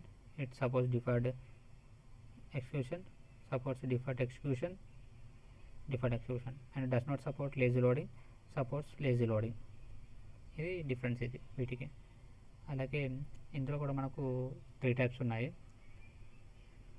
link ఎగ్జిక్యూషన్లో మనకు two types of executions ఉన్నాయి. ఒక deferred or lazy operator, లేదంటే immediate or greedy operator. So deferred or lazy operator ఏంటంటే the query operator use to deferred execution, example select, where, take, skip etcetera. Immediate or greedy operators అనేవి this query operators are use to immediate execution, count అంటే ఇమీడియట్గా వచ్చే ఆపరేషన్స్ని ఇది perform చేస్తుంది. Like count, average, minimum, maximum, to list ఇట్లాంటివి. So ఇక్కడ ఒక క్లాస్ తీసుకున్నాడు, 2 వేరియబుల్స్ తీసుకున్నాడు. ఇందులో ఒక లిస్ట్ ఆఫ్ తీసుకొని ఇందులో 2 వాల్యూస్ని యాడ్ చేసిండు. యాడ్ చేసి ఐ న్యూమరబుల్ పెట్టిండు. From student in first student where student dot total marks equal to 800 select student అన్నాడు. అలాగే లిస్ట్ డాట్ అంటే ఎవరికైతే మార్క్స్ అనేవి 800తో ఉన్నాయో వాళ్ళని అందరినీ యాడ్ చేస్తున్నాడు. యాడ్ అయిన తర్వాత ఆ కండిషన్ ట్రూ అయిన తర్వాత అప్పుడు 4th వాల్యూ ఎవరైతే ఉంటారో వాళ్ళని యాడ్ చేస్తాడు, అంటే 3rd ఎవరైతే ఉంటారో వాళ్ళని యాడ్ చేస్తుండు. సో అయితే ఇప్పుడు ఏమైతే అంటే మనకు మార్క్స్ ఎవరికైతే ఎక్కువ ఉన్నాయో వాళ్ళని యాడ్ చేసి స్పెండ్ చేస్తుండు. We assign new record after query అంటే క్వరీ తర్వాత యాడ్ చేస్తున్నాం. But here we will get total records when we execute the code. This is deferred execution. Immediate execution is reverse to deferred execution. Okay, తర్వాత ఇక్కడ చూసినట్టయితే మనకు student అన్న class తీసుకున్నాడు. Student అన్న క్లాస్లో records ID, name, total marks అన్నాడు. Query execution అయిన తర్వాత ఇంకో వాల్యూని యాడ్ చేయాలంటే దాన్ని డిఫర్డ్ అంటారు. డిఫర్డ్ ఆర్ లేజీ ఎగ్జిక్యూషన్ అంటారు. అందుకే ఇక్కడ ప్రోగ్రామ్ అనే క్లాస్లో తీసుకున్నాడు. ఈ క్లాస్లో లిస్ట్ ఆఫ్ స్టూడెంట్స్ని తీసుకున్నాడు. మార్క్స్ 500, 400, 600 ఉన్నాయి. ఇక్కడ ఏం చేసిండు, రిజల్ట్ అన్నాడు from student where student marks అంటే greater than or equal to 500. అంటే ఎవరికైతే 500 కంటే ఈక్వల్ కానీ ఎక్కువ వచ్చినా అనుకోండి వాళ్ళందరినీ అప్పుడైనప్పుడు ఏం చేస్తుండు, అప్పుడు ఇంకొక స్టూడెంట్ని యాడ్ చేస్తుండు. List student dot add new student అంటే ఇప్పుడు ఎవరికైతే 500 మార్క్స్ వచ్చినాయో వాళ్ళందరూ యాడ్ చేసిండు. ఇప్పుడు ఇంకొక స్టూడెంట్ మర్చిపోయినాం మనము, వాడికి 600 మార్క్స్ వచ్చినాయి, అప్పుడు వాడిని కూడా ఇక్కడ యాడ్ చేయాలి కదా. అలాంటి టైంలో ఇది లిస్ట్ డాట్ యాడ్ అనేది వాడి యాడ్ చేస్తాడు. అయితే సెలెక్ట్ ఇట్లా వాడి చేసాడు. ఇట్లా చూసి న్యూ స్టూడెంట్ ఐడి 4 ఏ మార్కు 700 వచ్చింది. చూడండి అందరికంటే ఎక్కువ వచ్చినాయి కాబట్టి అందుకనే 3 కండిషన్స్. ఇక్కడ కండిషన్ అనేది మనకు marks greater than less than 3 అంటే మాకు 3 రికార్డ్స్ కండిషన్స్ సాటిస్ఫై అయినాయి కాబట్టి 3 రికార్డ్స్ అనేది 3 రికార్డ్స్ కాదు, greater than or equal to అన్నాడు కాబట్టి 2 రికార్డ్సే అంటే 5, 6 రెండు యాడ్ అయిపోతాయి.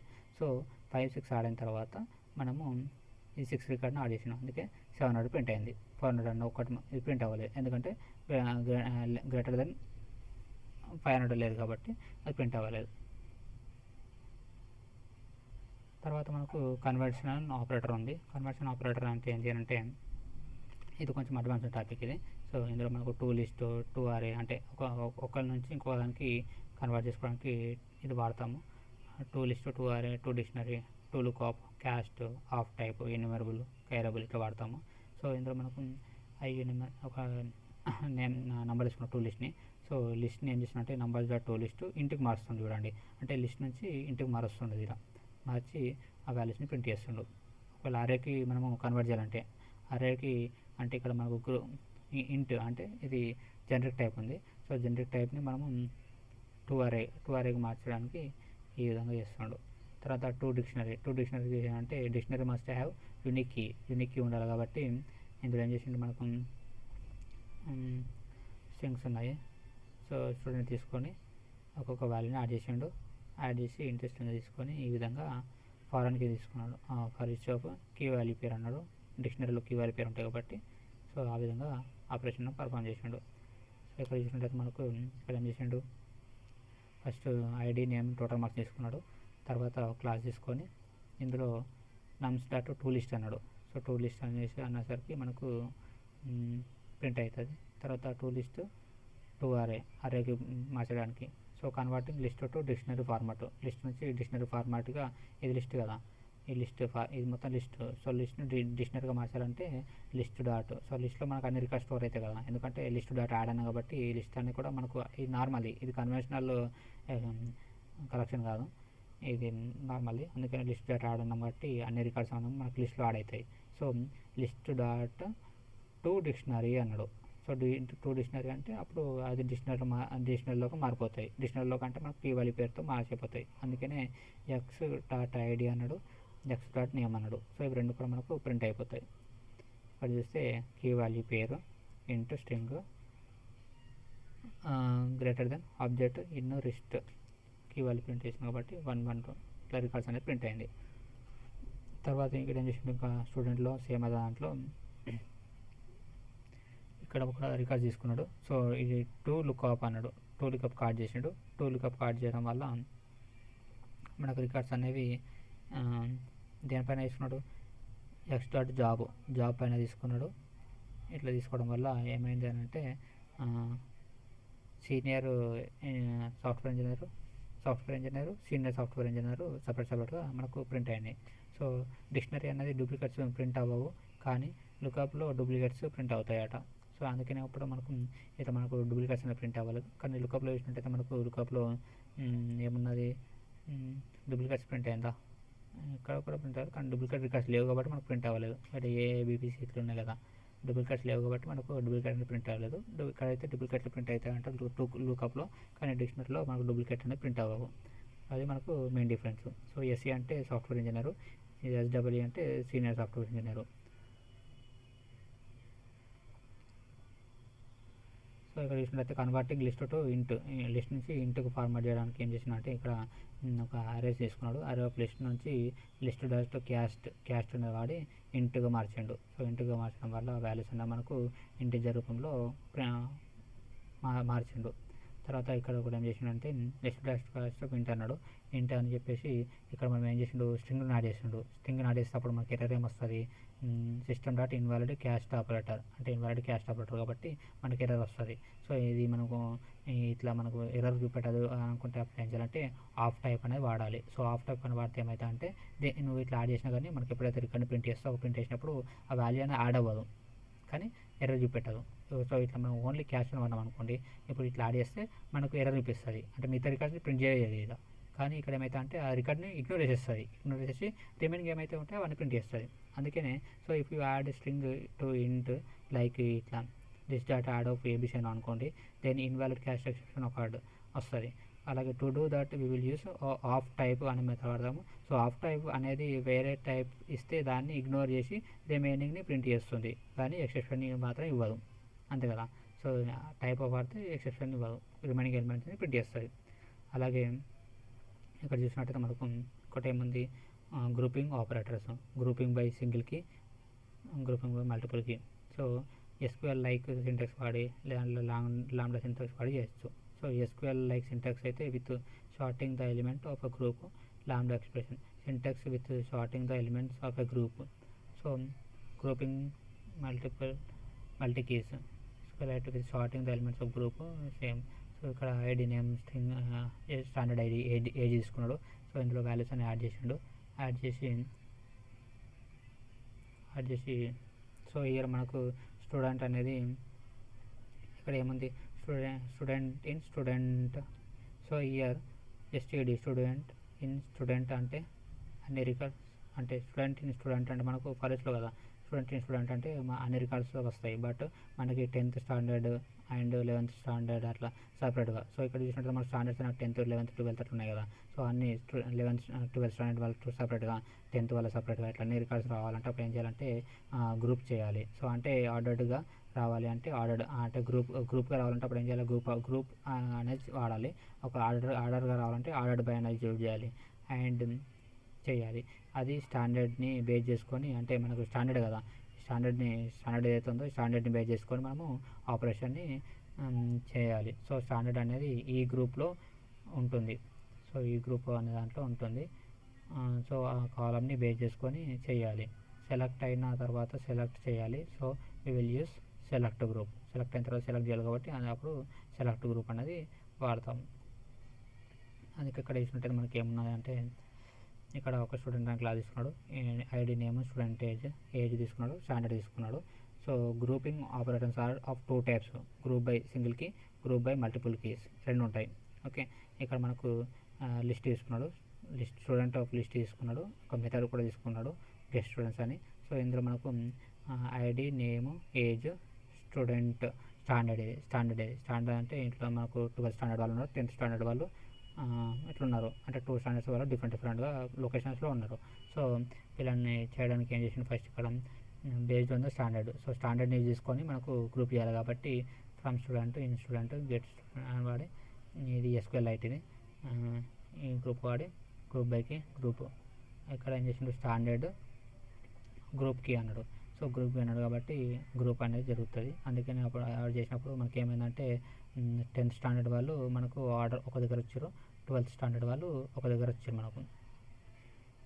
సో ఇది వాడి సో మామూలుగా అయితే మన లాండ్ ఎక్స్ప్రెషన్ అయితే సింపుల్గా ఇవన్నీ ఇక ఇదంతా కూడా రాయని అవసరం లేదు. ఇదంతా కూడా రాయకుండా జస్ట్ ఇది ఒకటే లైన్ రాస్తే ఇక్కడ రాసేస్తే అయిపోతుంది. ఇది ఒకటే లైన్. వేరే రిజల్ట్ అన్నాడు student dot get our students అంటే ఈ మెథడ్ అనేది కాల్ అవుతుంది.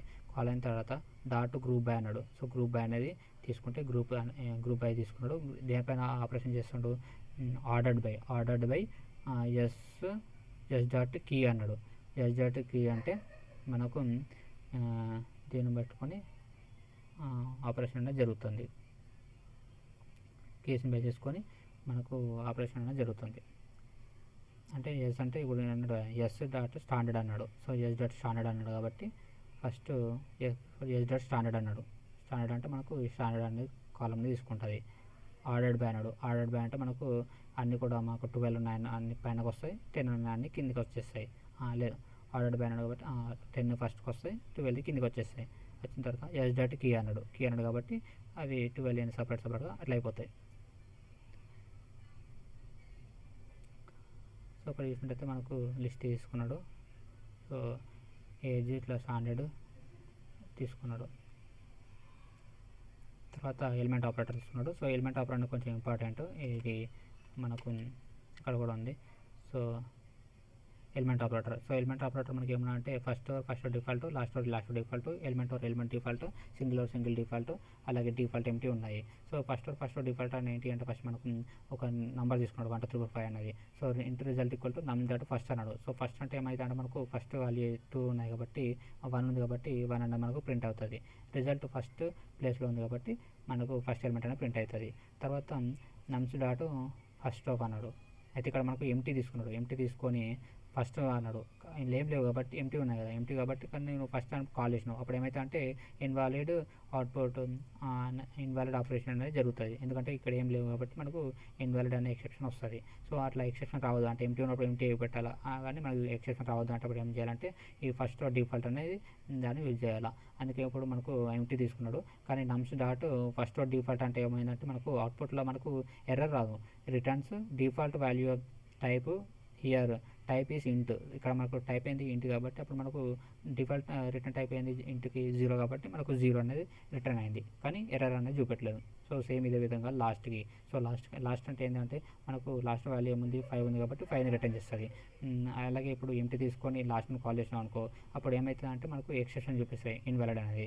ఆ టైంలో ఏం చేయాలా, అప్పుడు ఈ లాస్ట్లో డిఫాల్ట్ అనేది వాడాలి. సో లాస్ట్లో డిఫాల్ట్ వాడితే ఏమవుతుంది అంటే మనకు అప్పుడు ఎంటీ ఉందనుకో లాస్ట్ ఇప్పుడు ఎంటీ ఉన్నా కానీ మనకు ఇంట్ రిటర్న్ టైప్ ఇంట్ కాబట్టి మనకు ఇన్వాలిడ్ అని చూపెట్టకుండా మనకు 0 అనేది రిటర్న్ అనేది చూపిస్తుంది. సేమ్ అదేవిధంగా element default. So element of default అంటే ఏంటి అంటే మనకు ఎలిమెంట్ ఏ ప్లేస్లో ఉందని చూపెట్టడానికి. సో ఇక్కడ ఏమన్నాడు ఎలిమెంట్ ఎట్ అంటే represents index value.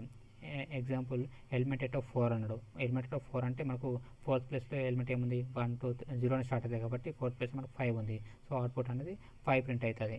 Because output is 5 because in index 4 value is 5. So element of default. So same అదేవిధంగా ఇప్పుడు నువ్వు ఇండెక్స్ 5 అన్నా కాబట్టి ఇండెక్స్ ఎట్ 4 అన్నా కాబట్టి మనకు 5 అనేది వాల్యూ ప్రింట్ అయింది. కానీ ఇప్పుడు ఇండెక్స్ 5 అన్నా అనుకో మనకు 5 ఇండెక్స్ అనేది లేదు ఇక్కడ, మనకు ఓన్లీ 4 వరకే ఉంది. 5 ఇండెక్స్ 10 అన్నాం అనుకో 10 ఇండెక్స్ అనేది మనకు లేదు. సో అప్పుడు ఏమవుతుంది మనకు ఇన్వాలిడ్ ఎక్సెప్షన్ వస్తుంది. సో ఇన్వాలిడ్ ఎక్సెప్షన్ రావద్దంటే అప్పుడు ఏం చేయాలి ఎలిమెంట్ డిఫాల్ట్ అనేది వాడాలి. సో అప్పుడు ఏమవుతుంది మనకు అవుట్పుట్ ఏమొస్తుంది 0 అనేది వస్తుంది డిఫాల్ట్కి. ఒక స్ట్రింగ్ వాడితే ఎంటీ బ్రాకెట్ ఇట్లా వస్తుంది. సో అది మనకు ఎలిమెంట్ డిఫాల్ట్కి. తర్వాత మనకు సింగిల్ డిఫాల్ట్ అంటే ఏంటంటే ఇక్కడ చూసినట్టయితే సో సింగిల్ అయితే ఏంటంటే మనకు ఫస్ట్ ఇక్కడ చూసినట్టయితే వాల్యూ అనేది ఒకటే ఉంది. వాల్యూ అని ఒకటి ఉంది కాబట్టి అవుట్పుట్ అనేది సింగిల్ ఎలిమెంట్ అని వస్తుంది. ఒకవేళ ఇక్కడ 1,2 అని అనుకో, అప్పుడు ఏమైతే అంటే మనకు ఎర్రర్ అనేది చూపిస్తుంది. సో సింగిల్ అంటే సింగిల్ వాల్యూ ఉంటేనే it will return the value. More than 1 ఉంటే దెన్ ఇన్వాలిడ్ ఎక్సెప్షన్ అని వస్తుంది. అప్పుడు మనము ఏం చేయాలంటే సింగిల్ ఆర్ డిఫాల్ట్ అనేది వాడాలి. సో సింగిల్ ఆర్ డిఫాల్ట్ అని వాడితే అప్పుడు మన కండిషన్ ఫెయిల్ అయినట్టయితే అప్పుడు 0 అనేది మనకు ప్రింట్ అవుతుంది. సో అదే ఇక్కడ చేసిండు. సో అందుకని ఇప్పుడు ఏం చేసిండు ఇక్కడ మనకు చూసినట్టయితే ఫస్ట్ నమ్స్ అన్నాడు, 1 2 3 4 5 6 7 అన్నాడు. సో నమ్స్ డాట్ ఫస్ట్ అన్నాడు. ఫస్ట్ అంటే మనకు ఫస్ట్ వాల్యూ అనేది ప్రింట్ అయింది, ఎందుకంటే ఫస్ట్ కాబట్టి ఫస్ట్ అనేది ప్రింట్ అయింది. తర్వాత నమ్స్ డాట్ ఫస్ట్ అన్నాడు, అంటే ఇక్కడ ఎంటీ ఉంది కానీ ఫస్ట్ అని పిలుస్తుండు. సో ఫస్ట్ అని ప్రింట్ చేసి మనకు అసలు వాల్యూ లేదు కాబట్టి ఏమైతే ఇక్కడ సిస్టమ్ డాట్ ఇన్వాలిడ్ ఆపరేటర్ అనేది ఎక్సెప్షన్ వచ్చింది. So no value present then exception వీళ్ళు కాదు. సో వాల్యూ ఏం లేవు కాబట్టి ఎక్సెప్షన్ అనేది సిస్టమ్ డాట్ ఇన్వాలిడ్ ఎక్సెప్షన్ వచ్చింది. సో అట్లా రాకుండా ఉండడానికి మనం ఏం చేస్తాము, ఫస్ట్ ఆర్ డిఫాల్ట్ అనేది మెథడ్ వాడతాము. సో ఫస్ట్ ఆర్ డిఫాల్ట్ వాడితే ఏమైతే అంటే వాల్యూ అనేది ఉందనుకోండి, వాల్యూని రిటర్న్ చేస్తాయి. వాల్యూ ఒకవేళ ఎంటీ ఉందనుకోండి, ఇక్కడ ఎంటీ చేస్తే ఏమైతే అంటే డిఫాల్ట్ వాల్యూ ఏదైతే ఉంటుందో 0 కాబట్టి 0 అని ప్రింట్ చేస్తుంది. So if you use first or default then if no value there means then it will return 0. So return type int కాబట్టి మనకు 0ని రిటర్న్ చేస్తుంది. సో ఫస్ట్ డిఫాల్ట్ వాల్యూ ఉంటే ఫస్ట్ వాల్యూని రిటర్న్ చేస్తుంది, ఈ వాల్యూ లేకుంటే 0ని రిటర్న్ చేస్తుంది. ఫస్ట్ అనేది వాల్యూ ఉంటే ఇట్లా ఫస్ట్ డిఫాల్ట్కి ఫస్ట్కి డిఫరెన్స్. సో సేమ్ ఇదే విధంగా మనకు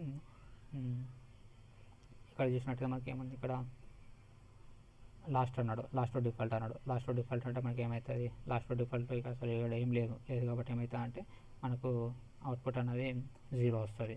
సో ఇక్కడ కూడా సేమ్ అట్లనే ఇంతకుముందు చెప్పుకున్నట్టే.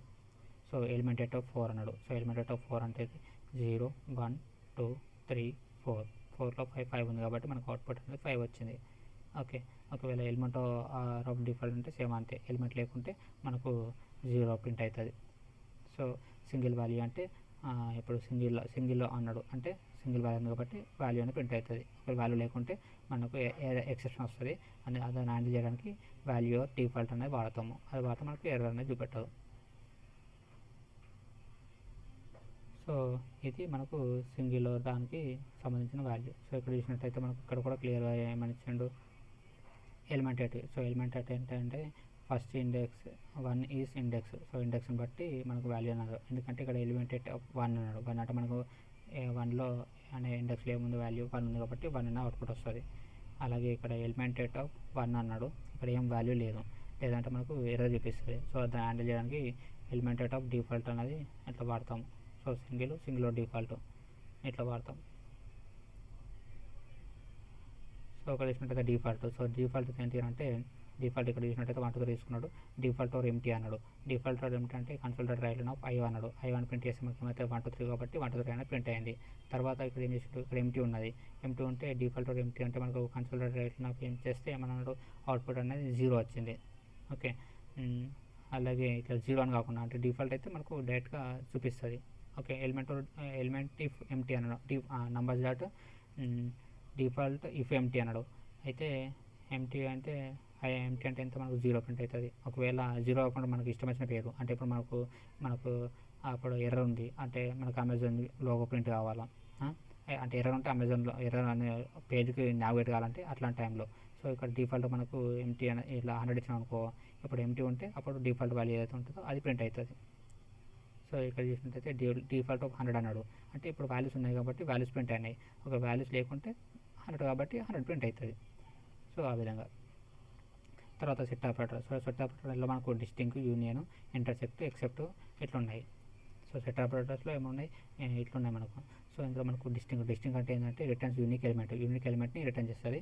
యూనియన్ అంటే మనకు అన్ని వాల్యూస్ని రిటర్న్ చేస్తుంది. అంటే టూ గ్రూప్స్ అనుకో, ఏ బి అని 2 ఉన్నాయి అనుకో, ఈ రెండింటిలో ఉన్న వాల్యూని ప్రింట్ చేస్తుంది రెండింటిని. ఇంటర్సెక్ట్ ఏంటంటే print common values. So intersect ఏంటంటే కామన్ వాల్యూస్ని ప్రింట్ చేస్తుంది ఇట్లా. సో ఇక్కడ చూసినట్టు మనకు డిస్టింక్ యూజ్ చేసిండు. సో ఇక్కడ చూసినట్టు మనకు డిస్టింక్ అనేది వాడిండు. డిస్టింక్ వాడి ఏం చేసిండు, ఇక్కడ మనకు ఇండియా, పాకిస్తాన్, క్యాపిటల్ లెటర్లో ఐఎన్ఐ క్యాపిటల్ లెటర్లో ఉంది, పాకిస్తాన్ స్మాల్ లెటర్లో ఇండియా ఇట్లా ఉంది. సో డిస్టింక్ట్ అంటే ఏంది, మనకు యూనిక్ వాల్యూ ప్రింట్ చేయాలా. యూనిక్ వాల్యూ ప్రింట్ చేయాలంటే అప్పుడు మనకు అన్ని ప్రింట్ అవుతాయి. ఎందుకంటే మనకు ఇండియా ఈ క్యాపిటల్ లెటర్ ఉంది, స్మాల్ లెటర్ ఉంది కదా, అందుకే మనకు 4 రికార్డ్స్ వచ్చినాయి. కానీ ఎప్పుడైతే మనము ఇగ్నోర్ కేసు వాడినామో, అంటే string dot compare end original ignores case అన్నాడు. అంటే ఇగ్నోర్ కేసుని క్రియేట్ చేయమంటే అప్పుడు ఏమవుతా అంటే మనకు ఇండియా అనేది 2 టైమ్స్ ఉన్నది కాబట్టి ఒక ఇండియా అనేది క్యాన్సిల్ అయిపోయి ఓన్లీ ఒకటి మాత్రం ప్రింట్ అయ్యి మిగతా 3 రికార్డ్స్ మాత్రం వస్తాయి ఇక్కడ. సో అది దానికి. తర్వాత యూనియన్ అంటే union will print all records. So number 1లో మనకు 1 2 3 ఉన్నది, నెంబర్ 2లో 4 5 6 ఉన్నది. సో ఇక్కడ ఏం చేసిండు, where result equal to num1 of num1 dot union of num2 అనేసరికి మనకు అందులో ఉన్న అన్ని రికార్డ్స్ అనేది మనకు ప్రింట్ అయినాయి. తర్వాత ఇంటర్సెక్ట్. సో ఇంటర్సెక్ట్లో ఏమన్నాడు, కామన్ వాల్యూస్ని ప్రింట్ చేస్తుంది. సో కామన్ వాల్యూస్ అంటే ఏంటి, మనకు ఇక్కడ చూస్తే 1 2 3 ఉన్నాయి, 2 ఉన్నాయి, 1 2 3 ఉన్నది, ఇక్కడ 2 3 4 ఉన్నది. So intersect num1 dot intersect of num2 అనడం అనుకో, అప్పుడు ఏమవుతుంది, ఇందులో ఉన్న కామన్ వాల్యూస్ ఏమన్నా మనకు 2 ఉన్నది, 2 అనేది కామన్ వాల్యూస్ లేదు, 2 3 2 ఉన్నాయి కాబట్టి 2 3 అనేది ప్రింట్ అవుతుంది. కామన్ వాల్యూస్ 2 3 కాబట్టి 2 3 ప్రింట్ అయింది. ఓకే, దాని తర్వాత ఎక్సెప్ట్ అన్నాడు. ఎక్సెప్ట్ అంటే నంబర్ 1లో అయితే ఇక్కడ ఏమన్నా మనకు 2 ఉన్నాయి కదా, 1 2 3 ఉన్నది, 4 5 6 ఉన్నది. సో నంబర్ 1లో ఉన్న కామన్ వాల్యూస్ని రిమూవ్ చేసి రిమైనింగ్ని ప్రింట్ చేస్తుంది. అయితే ఏమైంది అంటే ఇప్పుడు మనము ఏమన్నాము, result num1 dot except num2 అన్నాం అనుకో, అప్పుడు ఏమవుతా అంటే నంబర్లో మనకు రికార్డ్స్ ఉన్నాయి కదా, కామన్ రికార్డ్స్ ఏముంది మనకి ఇందులో, కామన్ రికార్డ్స్ వచ్చేసి 3 అనేది కామన్ రికార్డ్ ఉంది. సో 3 అనేది రిమూవ్ అయిపోతుంది, రిమూవ్ అయిపోయి ఈ వాల్యూస్ అనేది ప్రింట్ అవుతుంది, 1 2 అనేది ప్రింట్ అవుతుంది. కానీ ఈ రికార్డ్స్ ప్రింట్ అవ్వదు, ఓన్లీ ఫస్ట్ దాంట్లో ఉన్నాయి మాత్రం ప్రింట్ అవుతుంది. అందుకనే ఓన్లీ 1 2 అనేది ప్రింట్ అయ్యింది మనకు ఇది. సో ఈ విధంగా మనకు ఈ ఎక్సెప్ట్ అనేది వర్క్ అవుతుంది. సో ఇక్కడ చూసినట్టయితే మనకు ఇక్కడ చూస్తే ఏమన్నాడు, ఫస్ట్ ఇక్కడ చూస్తే స్ట్రింగ్ నేమ్ తీసుకున్నాడు, ఇండియా యూఎస్ఏ స్మాల్ లెటర్లో USA India UK Canada Italy ఇట్లా తీసుకున్నాడు. సో ఇక్కడ యూఎస్ఏ 2 ఉన్నాయి, క్యాపిటల్ లెటర్ స్మాల్ లెటర్స్ ఉన్నాయి. తర్వాత తీసుకున్న తర్వాత మనకు ఎప్పుడైతే వాల్యూస్ అనేది ప్రింట్ చేసినప్పుడు మనకు ఈ స్మాల్ లెటర్స్లో ఉన్నాయి. అయితే డిస్టింక్ట్ వాడండి, డిస్టింక్ట్ వాడితే ఏమవుతా అంటే ఇప్పుడు డిస్టింక్ట్లో ఏవో ప్రింట్గా మనకు అక్కడ ఆల్రెడీ యూఎస్ క్యాపిటల్లో ఉంది, ఇక్కడ క్యాపిటల్ ఉంది, సో ఇది ప్రింట్ అవ్వదు. తర్వాత ఇండియా ఇవి ప్రింట్ అవుతుంది, యూకే ప్రింట్ అవుతుంది, ఇవన్నీ ప్రింట్ అవుతాయి. అందుకే మనకు ఇండియా ప్రింట్ అయింది, యూఎస్ఏ ప్రింట్ అయింది, స్మాల్ లెటర్స్లో ఉన్న యూఎస్ఏ ప్రింట్ అయింది, కానీ క్యాపిటల్ లెటర్స్లో ఉన్న యూఎస్ఏ ప్రింట్ కాలేదు. తర్వాత ఇండియా స్మాల్ లెటర్లో ఉంది కాబట్టి ప్రింట్ అయింది, యూకే ప్రింట్ అయింది, కెనడా ప్రింట్ అయింది, ఇటాలీ ప్రింట్ అయింది. తర్వాత ఇక్కడ మన స్మాల్ లెటర్స్లో ఉన్నాయి కూడా రిమూవ్ అవ్వాలంటే అప్పుడు ఏం చేయాలా, strings compare dot ordinal ignore case అని వాడాడు. అప్పుడు ఏమవుతుంది, ఇండియా ఒకసారి ఉంది కాబట్టి ప్రింట్ అవుతుంది, యూఎస్ఏ ఉంది కాబట్టి ప్రింట్ అవుతుంది, తర్వాత యూఎస్ఏ ఉంది కాబట్టి ప్రింట్ కాదు, తర్వాత యూఎస్ ఉంది కాబట్టి ప్రింట్ కాదు, మళ్ళీ ఇండియా ఉంది కాబట్టి ప్రింట్ కాదు, తర్వాత యూకే ఉంది కాబట్టి ప్రింట్ అవుతుంది. చూసినట్టయితే మనకు ఇండియా ప్రింట్ అయింది, యూఎస్ఏ ప్రింట్ అయింది, తర్వాత యూకే ప్రింట్ అయింది, కెనడా ప్రింట్ అయింది, ఇటలీ ప్రింట్ అయింది. సో ఇట్లా. తర్వాత ఇక్కడ ఏం చేసిండు, యూనియన్ ఆల్ అన్నాడు. యూనియన్ అంటే రెండిట్లో ఉన్న వాల్యూస్ ప్రింట్ అవుతుంది. num1 dot union of n2 అన్నాడు. అందుకే మనకు రెండిట్లో ఉన్న వాల్యూస్ అన్నీ కూడా ప్రింట్ అయినాయి. ఇక్కడ 1 2 3 4 5 6 7 8 9 10 ఇట్లా అన్ని వాల్యూస్ అన్నీ ప్రింట్ అయినాయి, కాకపోతే యూనిక్గా ప్రింట్ అయినాయి. చూడండి ఇక్కడ 1 2 3 4 5 6 వరకు ఉన్నది. సో 1 2 3 4 5 6 7 8 9. సో ఇక్కడ యూనిక్ ప్రింట్ అయ్యి యూనియన్ ప్రింట్ అయింది, అంటే కామన్ వాల్యూస్ అనేది ఇగ్నోర్ అయిపోయింది. Union all will print all the values from number and num2. రెండిట్లో ఉన్న వాల్యూస్ ప్రింట్ చేస్తుంది, కానీ సేమ్ కామన్ వాల్యూస్ ఏదో ఉంటుందో అవి ఇగ్నోర్ చేసి మిగతా ప్రింట్ చేస్తుంది. తర్వాత ఇంటర్సెక్ట్. సో ఇంటర్సెక్ట్ అంటే intersect will print common values మాత్రం ప్రింట్ చేస్తాయి ఇవి. అందుకే ఇక్కడ ఏమన్నాడు, num1 dot intersect of num2. So ఇందులో ఉన్న కామన్ వాల్యూస్ ఏమన్నా మనకు 4 ఒకటి ఉంది, 5 ఒకటి ఉంది, 6 ఒకటి ఉంది, 4 5 6 4 5 6 రెండు ఉన్నాయి కాబట్టి 4 5 6 అనేది ప్రింట్ అయింది, కామన్ వాల్యూస్ ప్రింట్ అవుతుంది ఇంటర్సెక్ట్ అంటే. తర్వాత ఏమన్నది ఎక్సెప్ట్ ఉంది. ఎక్సెప్ట్ అనేది మనకు అలా మనం తెలుసుకున్నాము. ఫస్ట్ దాంట్లో సెకండ్ దాంట్లో ఉన్న కామన్ వాల్యూస్ ఏది ఉంటాయో అవి ఇగ్నోర్ చేసి మిగతా ప్రింట్ చేస్తుంది. సో 4 5 6 ఉంది, 4 5 6 ఉంది. సో మిగిలిన ఏమన్నా 3 ఉన్నాయి కాబట్టి 1 2 3 మాత్రం ప్రింట్ అవుతుంది. ఇందులోనే ప్రింట్ చేయాలి, ఓన్లీ ఫస్ట్ దాంట్లో నంబర్లో ఉన్నాయి కాబట్టి నంబర్లో ప్రింట్ చేస్తుంది. ఒకవేళ num2లో ప్రింట్ చేయాలంటే ఇక్కడ num2 అని పెట్టుకొని డాట్ ఎక్సెప్ట్ num1 అంటే అప్పుడు ఓన్లీ 7 8 అనేది ప్రింట్ అవుతుంది, 7 8 9 అనేది ప్రింట్ అవుతుంది. తర్వాత concat operator. So concat operator ఎందుకు వాడతామంటే ఫస్ట్ ఇది concat operator communicates two sequence into one sequence, అంటే రెండింటిని కంబైన్ చేస్తుంది, ఒక దగ్గర కంబైన్ చేస్తుంది. సో 1 2 3 4 ఉన్నాయి కదా, రెండింటిని కంబైన్ చేసి ప్రింట్ చేస్తుంది కాన్కాట్. అందుకనే ఇక్కడ చూసినట్టయితే మనకి ఏమున్నది, ఇక్కడ చూస్తే యూఎస్ఏ కన్నడ ఇట్లా తీసుకున్నాడు, S1 dot sequence equal C2 అన్నాడు. C2 అంటే C2 అనేది రెండు ఈక్వల్ ఉన్నాయి లేదా అని చూస్తుంది. సో ఈక్వల్ ఉన్నాయి కాబట్టి సీక్వెన్స్ ఈక్వల్, ఈ సీక్వెన్స్ అనేది ఈక్వల్స్ ఉంది అంటే ఫస్ట్ ఇండియా ఉంది, తర్వాత యూఎస్ఏ, తర్వాత యూకే, తర్వాత ఇండియా, యూఎస్ఏ, యూకే రెండు సేమ్ ఉన్నాయి, సీక్వెన్స్ రెండు సేమ్ ఉన్నాయి కాబట్టి మనకు ట్రూ అనేది ప్రింట్ అయింది. ఒకవేళ ఆర్డర్ అనేది చేంజ్ ఉందా అంటే ఇప్పుడు ఒకవేళ స్మాల్ లెటర్ క్యాపిటల్ ఉంది అనుకోండి, ఆ టైంలో మనకు ప్రింట్ చేస్తే మనకు ఎర్రర్ వస్తుంది. చూడండి ఎర్రర్ వచ్చింది, ఇక్కడ స్మాల్ ఏ ఉంది కాబట్టి అందుకని ఎర్రర్ వచ్చింది. సో ఒకవేళ మనకు ఇట్లా ఎర్రర్ రావద్దంటే అప్పుడు ఇగ్నోర్ చేయాలి, కేస్ సెన్సిటివ్ అని రాసుకుంటే అప్పుడు మనకు రాదు. సో అందుకని ఇక్కడ చూసినట్టు మనకి ఏమన్నది, ఫస్ట్ ఇక్కడ చూసినట్టయితే మనకు స్మాల్ లెటర్లో ఉంది, అందుకని because of small letter we got false. So if you want to get output you have to use ignore case. సో అందుకే అప్పుడు ఏమన్నాడు, స్ట్రింగ్ కంపేర్ స్ట్రింగ్ ఒరిజినల్ అన్నాడు కాబట్టి అప్పుడు ఇగ్నోర్ కేసు కాబట్టి ట్రూ, కాబట్టి ట్రూ అనేది ప్రింట్ అయ్యింది. So in order to if the order is different still you want to check both same or not, then ఒకవేళ ఆర్డర్ అనేది డిఫరెంట్ ఉంది, సేమ్ ఉన్నది లేదా చెక్ చేయాలంటే అప్పుడు ఏం చేయాలి, సీక్వెన్స్ డాట్ ఈక్వల్ అంటే ఆర్డర్డ్ బై చేసిండు, ఆర్డర్డ్ బై చేస్తే మనకు అన్ని ఆర్డర్ వైస్ అవుతుంది కదా, ఆర్డర్ వైస్ అయ్యి అప్పుడు సీక్వెన్స్ని చెక్ చేసుకోవాలి. చెక్ చేసుకుంటే ఇక్కడ ఆర్డర్ ఏ విధంగా ఉన్నా కానీ మనకు ట్రూ అనేది ప్రింట్ అవుతుంది. తర్వాత qualifier operator. So qualifier operator అందులో మనకి ఏంటంటే qualified returns true or false. అయితే ఇక్కడ చూద్దాం. సో క్వాలిఫైర్లో మనకు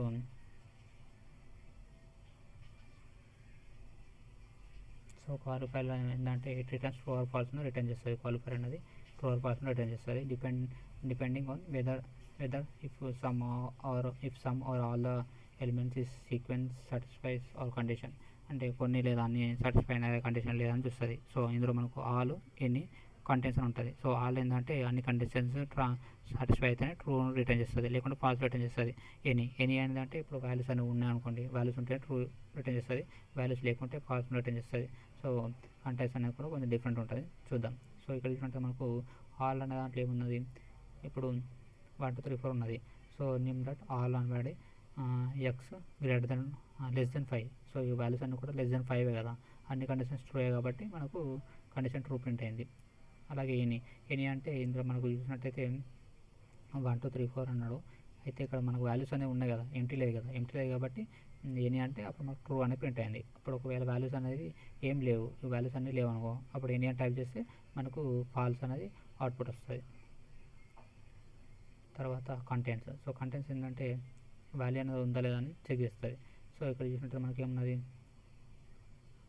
సో ఇక్కడ 1 2 3 4 ఉన్నది, 1 2 3 ఉన్నది, కంటెంట్స్ 1 అంటే 1 అనేది దీంట్లో ఉందా లేదా అని చూస్తుంది. సో 1 ఉంది కాబట్టి ట్రూని రిటర్న్ చేసింది. ఇక్కడ ఏమన్నాడు, కంటెంట్స్ 10 అన్నాడు. సో 10 అనేది ఇందులో లేదు కాబట్టి ఫాల్స్ని రిటర్న్ చేస్తుంది. సో ఇది దీనికి సంబంధించింది.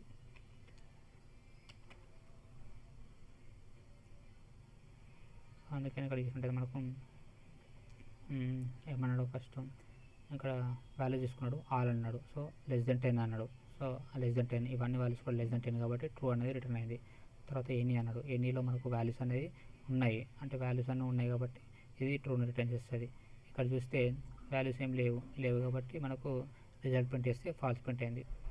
తర్వాత కంటెంట్స్లో మనకు ఈ వాల్యూ అనేది ఇందులో ఉన్నా లేదా, కంటెంట్స్ అంటే ఇందులో కంటెంట్స్ ఉన్నదా లేదా, 5 అనేది ఉందా లేదా ఉన్నది కాబట్టి ట్రూ. ఇక్కడ చూసినట్టయితే ఇండియా అనేది ఉంది, ఇక్కడ స్ట్రింగ్స్లో తీసుకుంటే ఇండియా అనేది ఉందా లేదా ఉంది కాబట్టి ట్రూ.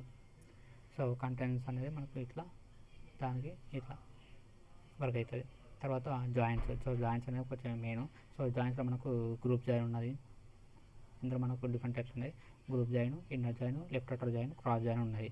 సో ఇక్కడ చూసినట్టయితే కింద చూద్దాం.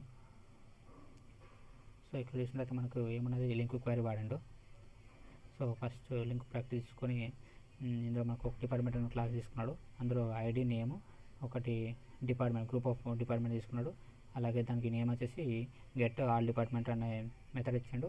సో మెథడ్లో మనకు వాల్యూస్ అనేది ఇన్సర్ట్ చేసి ఇంకొక క్లాస్ తీసుకున్నాడు. ఓకే, ఇది వచ్చేసి మనకు డిపార్ట్మెంట్ది, ఈ డిపార్ట్మెంట్ అనే క్లాస్. ఇది వచ్చేసి మనకు ఎంప్లాయ్ అనే క్లాస్. సో ఎంప్లాయ్ అనే క్లాస్ కూడా మనకు గెట్ ఆల్ ఎంప్లాయీస్ అనే మెథడ్ తీసుకొని ఇందులో కూడా మనకు వాల్యూస్ అనేది యాడ్ చేసిన తర్వాత ఇక్కడ వాల్యూస్ ఉన్న 1 2 3 4 5 6 7 8 9 10 ఇట్లా 10 వాల్యూస్ని ఇక్కడ ఇన్సర్ట్ చేసిండు. ఇన్సర్ట్ చేసి ఈ క్లాస్లో ఏం చేసిండు మనకు where department dot get employ get all departments అంటే ఈ వాల్యూస్. ఓకే, దీనిపైన ఆపరేషన్ చేస్తుండు. గ్రూప్ జాయిన్ వాడి employ dot get all employees d equal to d dot ID. So ఐడిని బేస్ చేసుకొని d dot ID equal to employee అంటే ఈ class employee e dot department ID. So d dot department ID e dot employee ID print చేసి group by చేసి new department equal to department employee equal to employee. So department అనేది ఒక దగ్గర, employee అనేది ఒక దగ్గర. అందుకని ఇప్పుడు ఇక్కడ చూసినట్టయితే మనకి ఏమొచ్చింది, ఐటీలో ఎవరెవరు ఉన్నారు, ఐటీలో వచ్చేసి మనకు డిపార్ట్మెంట్ ఐడి అంటే డిపార్ట్మెంట్ ఈక్వల్ టు డిపార్ట్మెంట్లో డిఈపిటి అన్నాడు. కాబట్టి ఐటీలో మనకు రాము, ఐటీలో ఎవరు ఉన్నారు, రాము అంటే ఈ వాల్యూస్. సో ఇక్కడ ఏంటంటే ఫస్ట్ సో ఈ ఐడి డిపార్ట్మెంట్ ఐడి డిఐడి రెండు ఉండాలి. అంటే ఇక్కడ ఐడి 1 ఎవరు ఉన్నారు, ఇక్కడ ఉంది 1. సో 2 ఎవరు ఉన్నది, 2 ఇక్కడ ఉంది, 3 అనేది లేదు. సో ఇక్కడ మాకు 2 రికార్డ్స్ ఉన్నాయి. సో ఇవి రెండు ఈక్వల్ ఉండాలి. సో ఐడి 1 ఎవరికి ఉంది, ఐటీ కాబట్టి ఐడి యొక్క డిపార్ట్మెంట్ ఐడి ఎంత 1 కాబట్టి మనకు ఈ రికార్డ్ వస్తుంది, ఎవరిది రామ్ అనేది వస్తుంది. అందుకని రామ్ అనేది ఇక్కడ ప్రింట్ అయింది. ఓకే, తర్వాత మళ్ళా డిపార్ట్మెంట్ ఇంకోటి వచ్చేసి 1 ఎవరికి ఉంది, మళ్ళీ డిపార్ట్మెంట్ 1 అనేది ఇక్కడ కూడా ఉంది, కుమార్కు ఉంది. సో కుమార్కు ఉంది కాబట్టి కుమార్ అనేది ప్రింట్ అవుతుంది. తర్వాత ఇక్కడ ఏముంది, ఇంకెవరికి ఉంది 1 అనేది, సో ఇతనికి ఉంది, ఇతని పేరు ఎంత రవి. సో రవి కాబట్టి రవి ప్రింట్ అయింది. తర్వాత ఇంకొకటి ఎవరుంది, ఇక్కడ ఉంది 1 ఎవరికి ఉంది, జాన్ ఉంది. సో జాన్ అనేది ప్రింట్ అయింది. ఓకే, తర్వాత ఇంకెవరికి ఉంది 1 అనేది, ఇతనికి ఉంది, శ్యామ్కి ఉంది. సో శ్యామ్ అనేది ఇక్కడ ప్రింట్ అయింది. తర్వాత ఎవరికి ఉంది, డిపార్ట్మెంట్ హనీకి ఉంది, హనీ కాబట్టి హనీ ప్రింట్ అయింది. ఓకే, దాని తర్వాత హెచ్ఆర్ డిపార్ట్మెంట్లో హెచ్ఆర్ యొక్క డిపార్ట్మెంట్ ఐడి ఎంత 2 కాబట్టి ఇక్కడికి వస్తే 2 అనేది రాజు కాబట్టి ఫస్ట్ రాజు అనేది కాబట్టి రాజు అనేది ప్రింట్ అయింది. తర్వాత 2 ఎవరికి ఉంది, ఇంకా 2 ఇక్కడ ఉంది, హరికి ఉంది, హరి కాబట్టి హరి ప్రింట్ అయింది. తర్వాత 2 ఎవరికి ఉంది, గిరికి ఉంది. సో గిరి ప్రింట్ అయింది. తర్వాత ఇంకెవరికి ఉంది 2 అనేది సాయికి ఉంది. సో సాయి అనేది ప్రింట్ అయింది. సో ఈ విధంగా మనకు ప్రింట్ అవుతుంది. అంటే ఇక్కడ మనం దీన్ని బట్టి కండిషన్ బట్టి ప్రింట్ అవుతుంది. ఎందుకంటే department equal to department, employee equal to employee అన్నాడు కాబట్టి మనకు దాన్ని బేస్ చేసుకొని మనకు ప్రింట్ అనేది జరిగింది. ఓకే, ఇది గ్రూప్ జాయిన్ యూజ్ చేసిండు. ఓకే, తర్వాత బై యూజింగ్ ఎస్క్యూఎల్, అది గ్రూప్ బై, ఇది ఎస్క్యూఎల్ వాడి. సో ఎస్క్యూఎల్ వాడితే ఏంటంటే ఇక్కడ ఎస్క్యూఎల్ వాడి చేసిండు, అది ఎస్క్యూఎల్ లైట్. ఇది ఎస్క్యూఎల్ లైట్లో మనం ఇట్లా వాడతాం కదా, అందుకనే ఎస్క్యూఎల్ లైట్ వాడి ఇట్లా చేసిండు. ఇదైతే మామూలుగా లాంబ్డా ఎక్స్ప్రెషన్ కదా, ఇది మనకు తెలిసిందే లాంబ్డా ఎక్స్ప్రెషన్ కాబట్టి కోడ్ అనేది మనకు లాంబ్డా ఎక్స్ప్రెషన్ది. ఓకే, ఎస్క్యూఎల్ వాడితే ఈ విధంగా ఉంటుంది, కొంచెం కాంప్లికేటెడ్గా ఉంటుంది. ఇది ఎస్క్యూఎల్ లైట్. దాని తర్వాత ఇప్పుడు మనకు inner join. So inner join ఏంది, మనకు ఇన్నర్ జాయిన్ అంటే మనకు ఆల్రెడీ తెలుసు.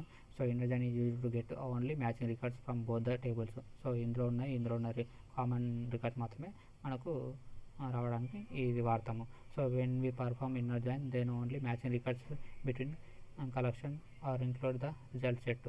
Non matching elements are executed from the result. So matching ఉన్నాయి మాత్రం వస్తాయి, మ్యాచ్ లేనివి మనకు అవుట్పుట్ అనేది రాదు.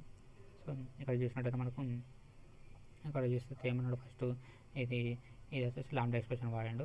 సో గెట్ ఆల్ ఎంప్లాయీస్ అంటే ఫస్ట్ క్లాస్ అది జాయిన్ అన్నాడు. జాయిన్ అన్నది ఈ డిపార్ట్మెంట్లో ఉన్న ఎంప్లాయీస్ అందరిని తీసుకున్నాడు.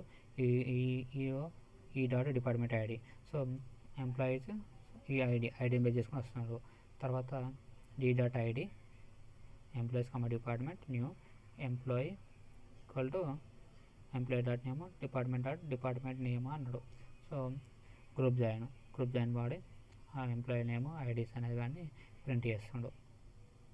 తర్వాత ఇది మామూలుగా ఎస్క్యూఎల్ లైట్ వాడి కండిషన్ అనేది ఇది.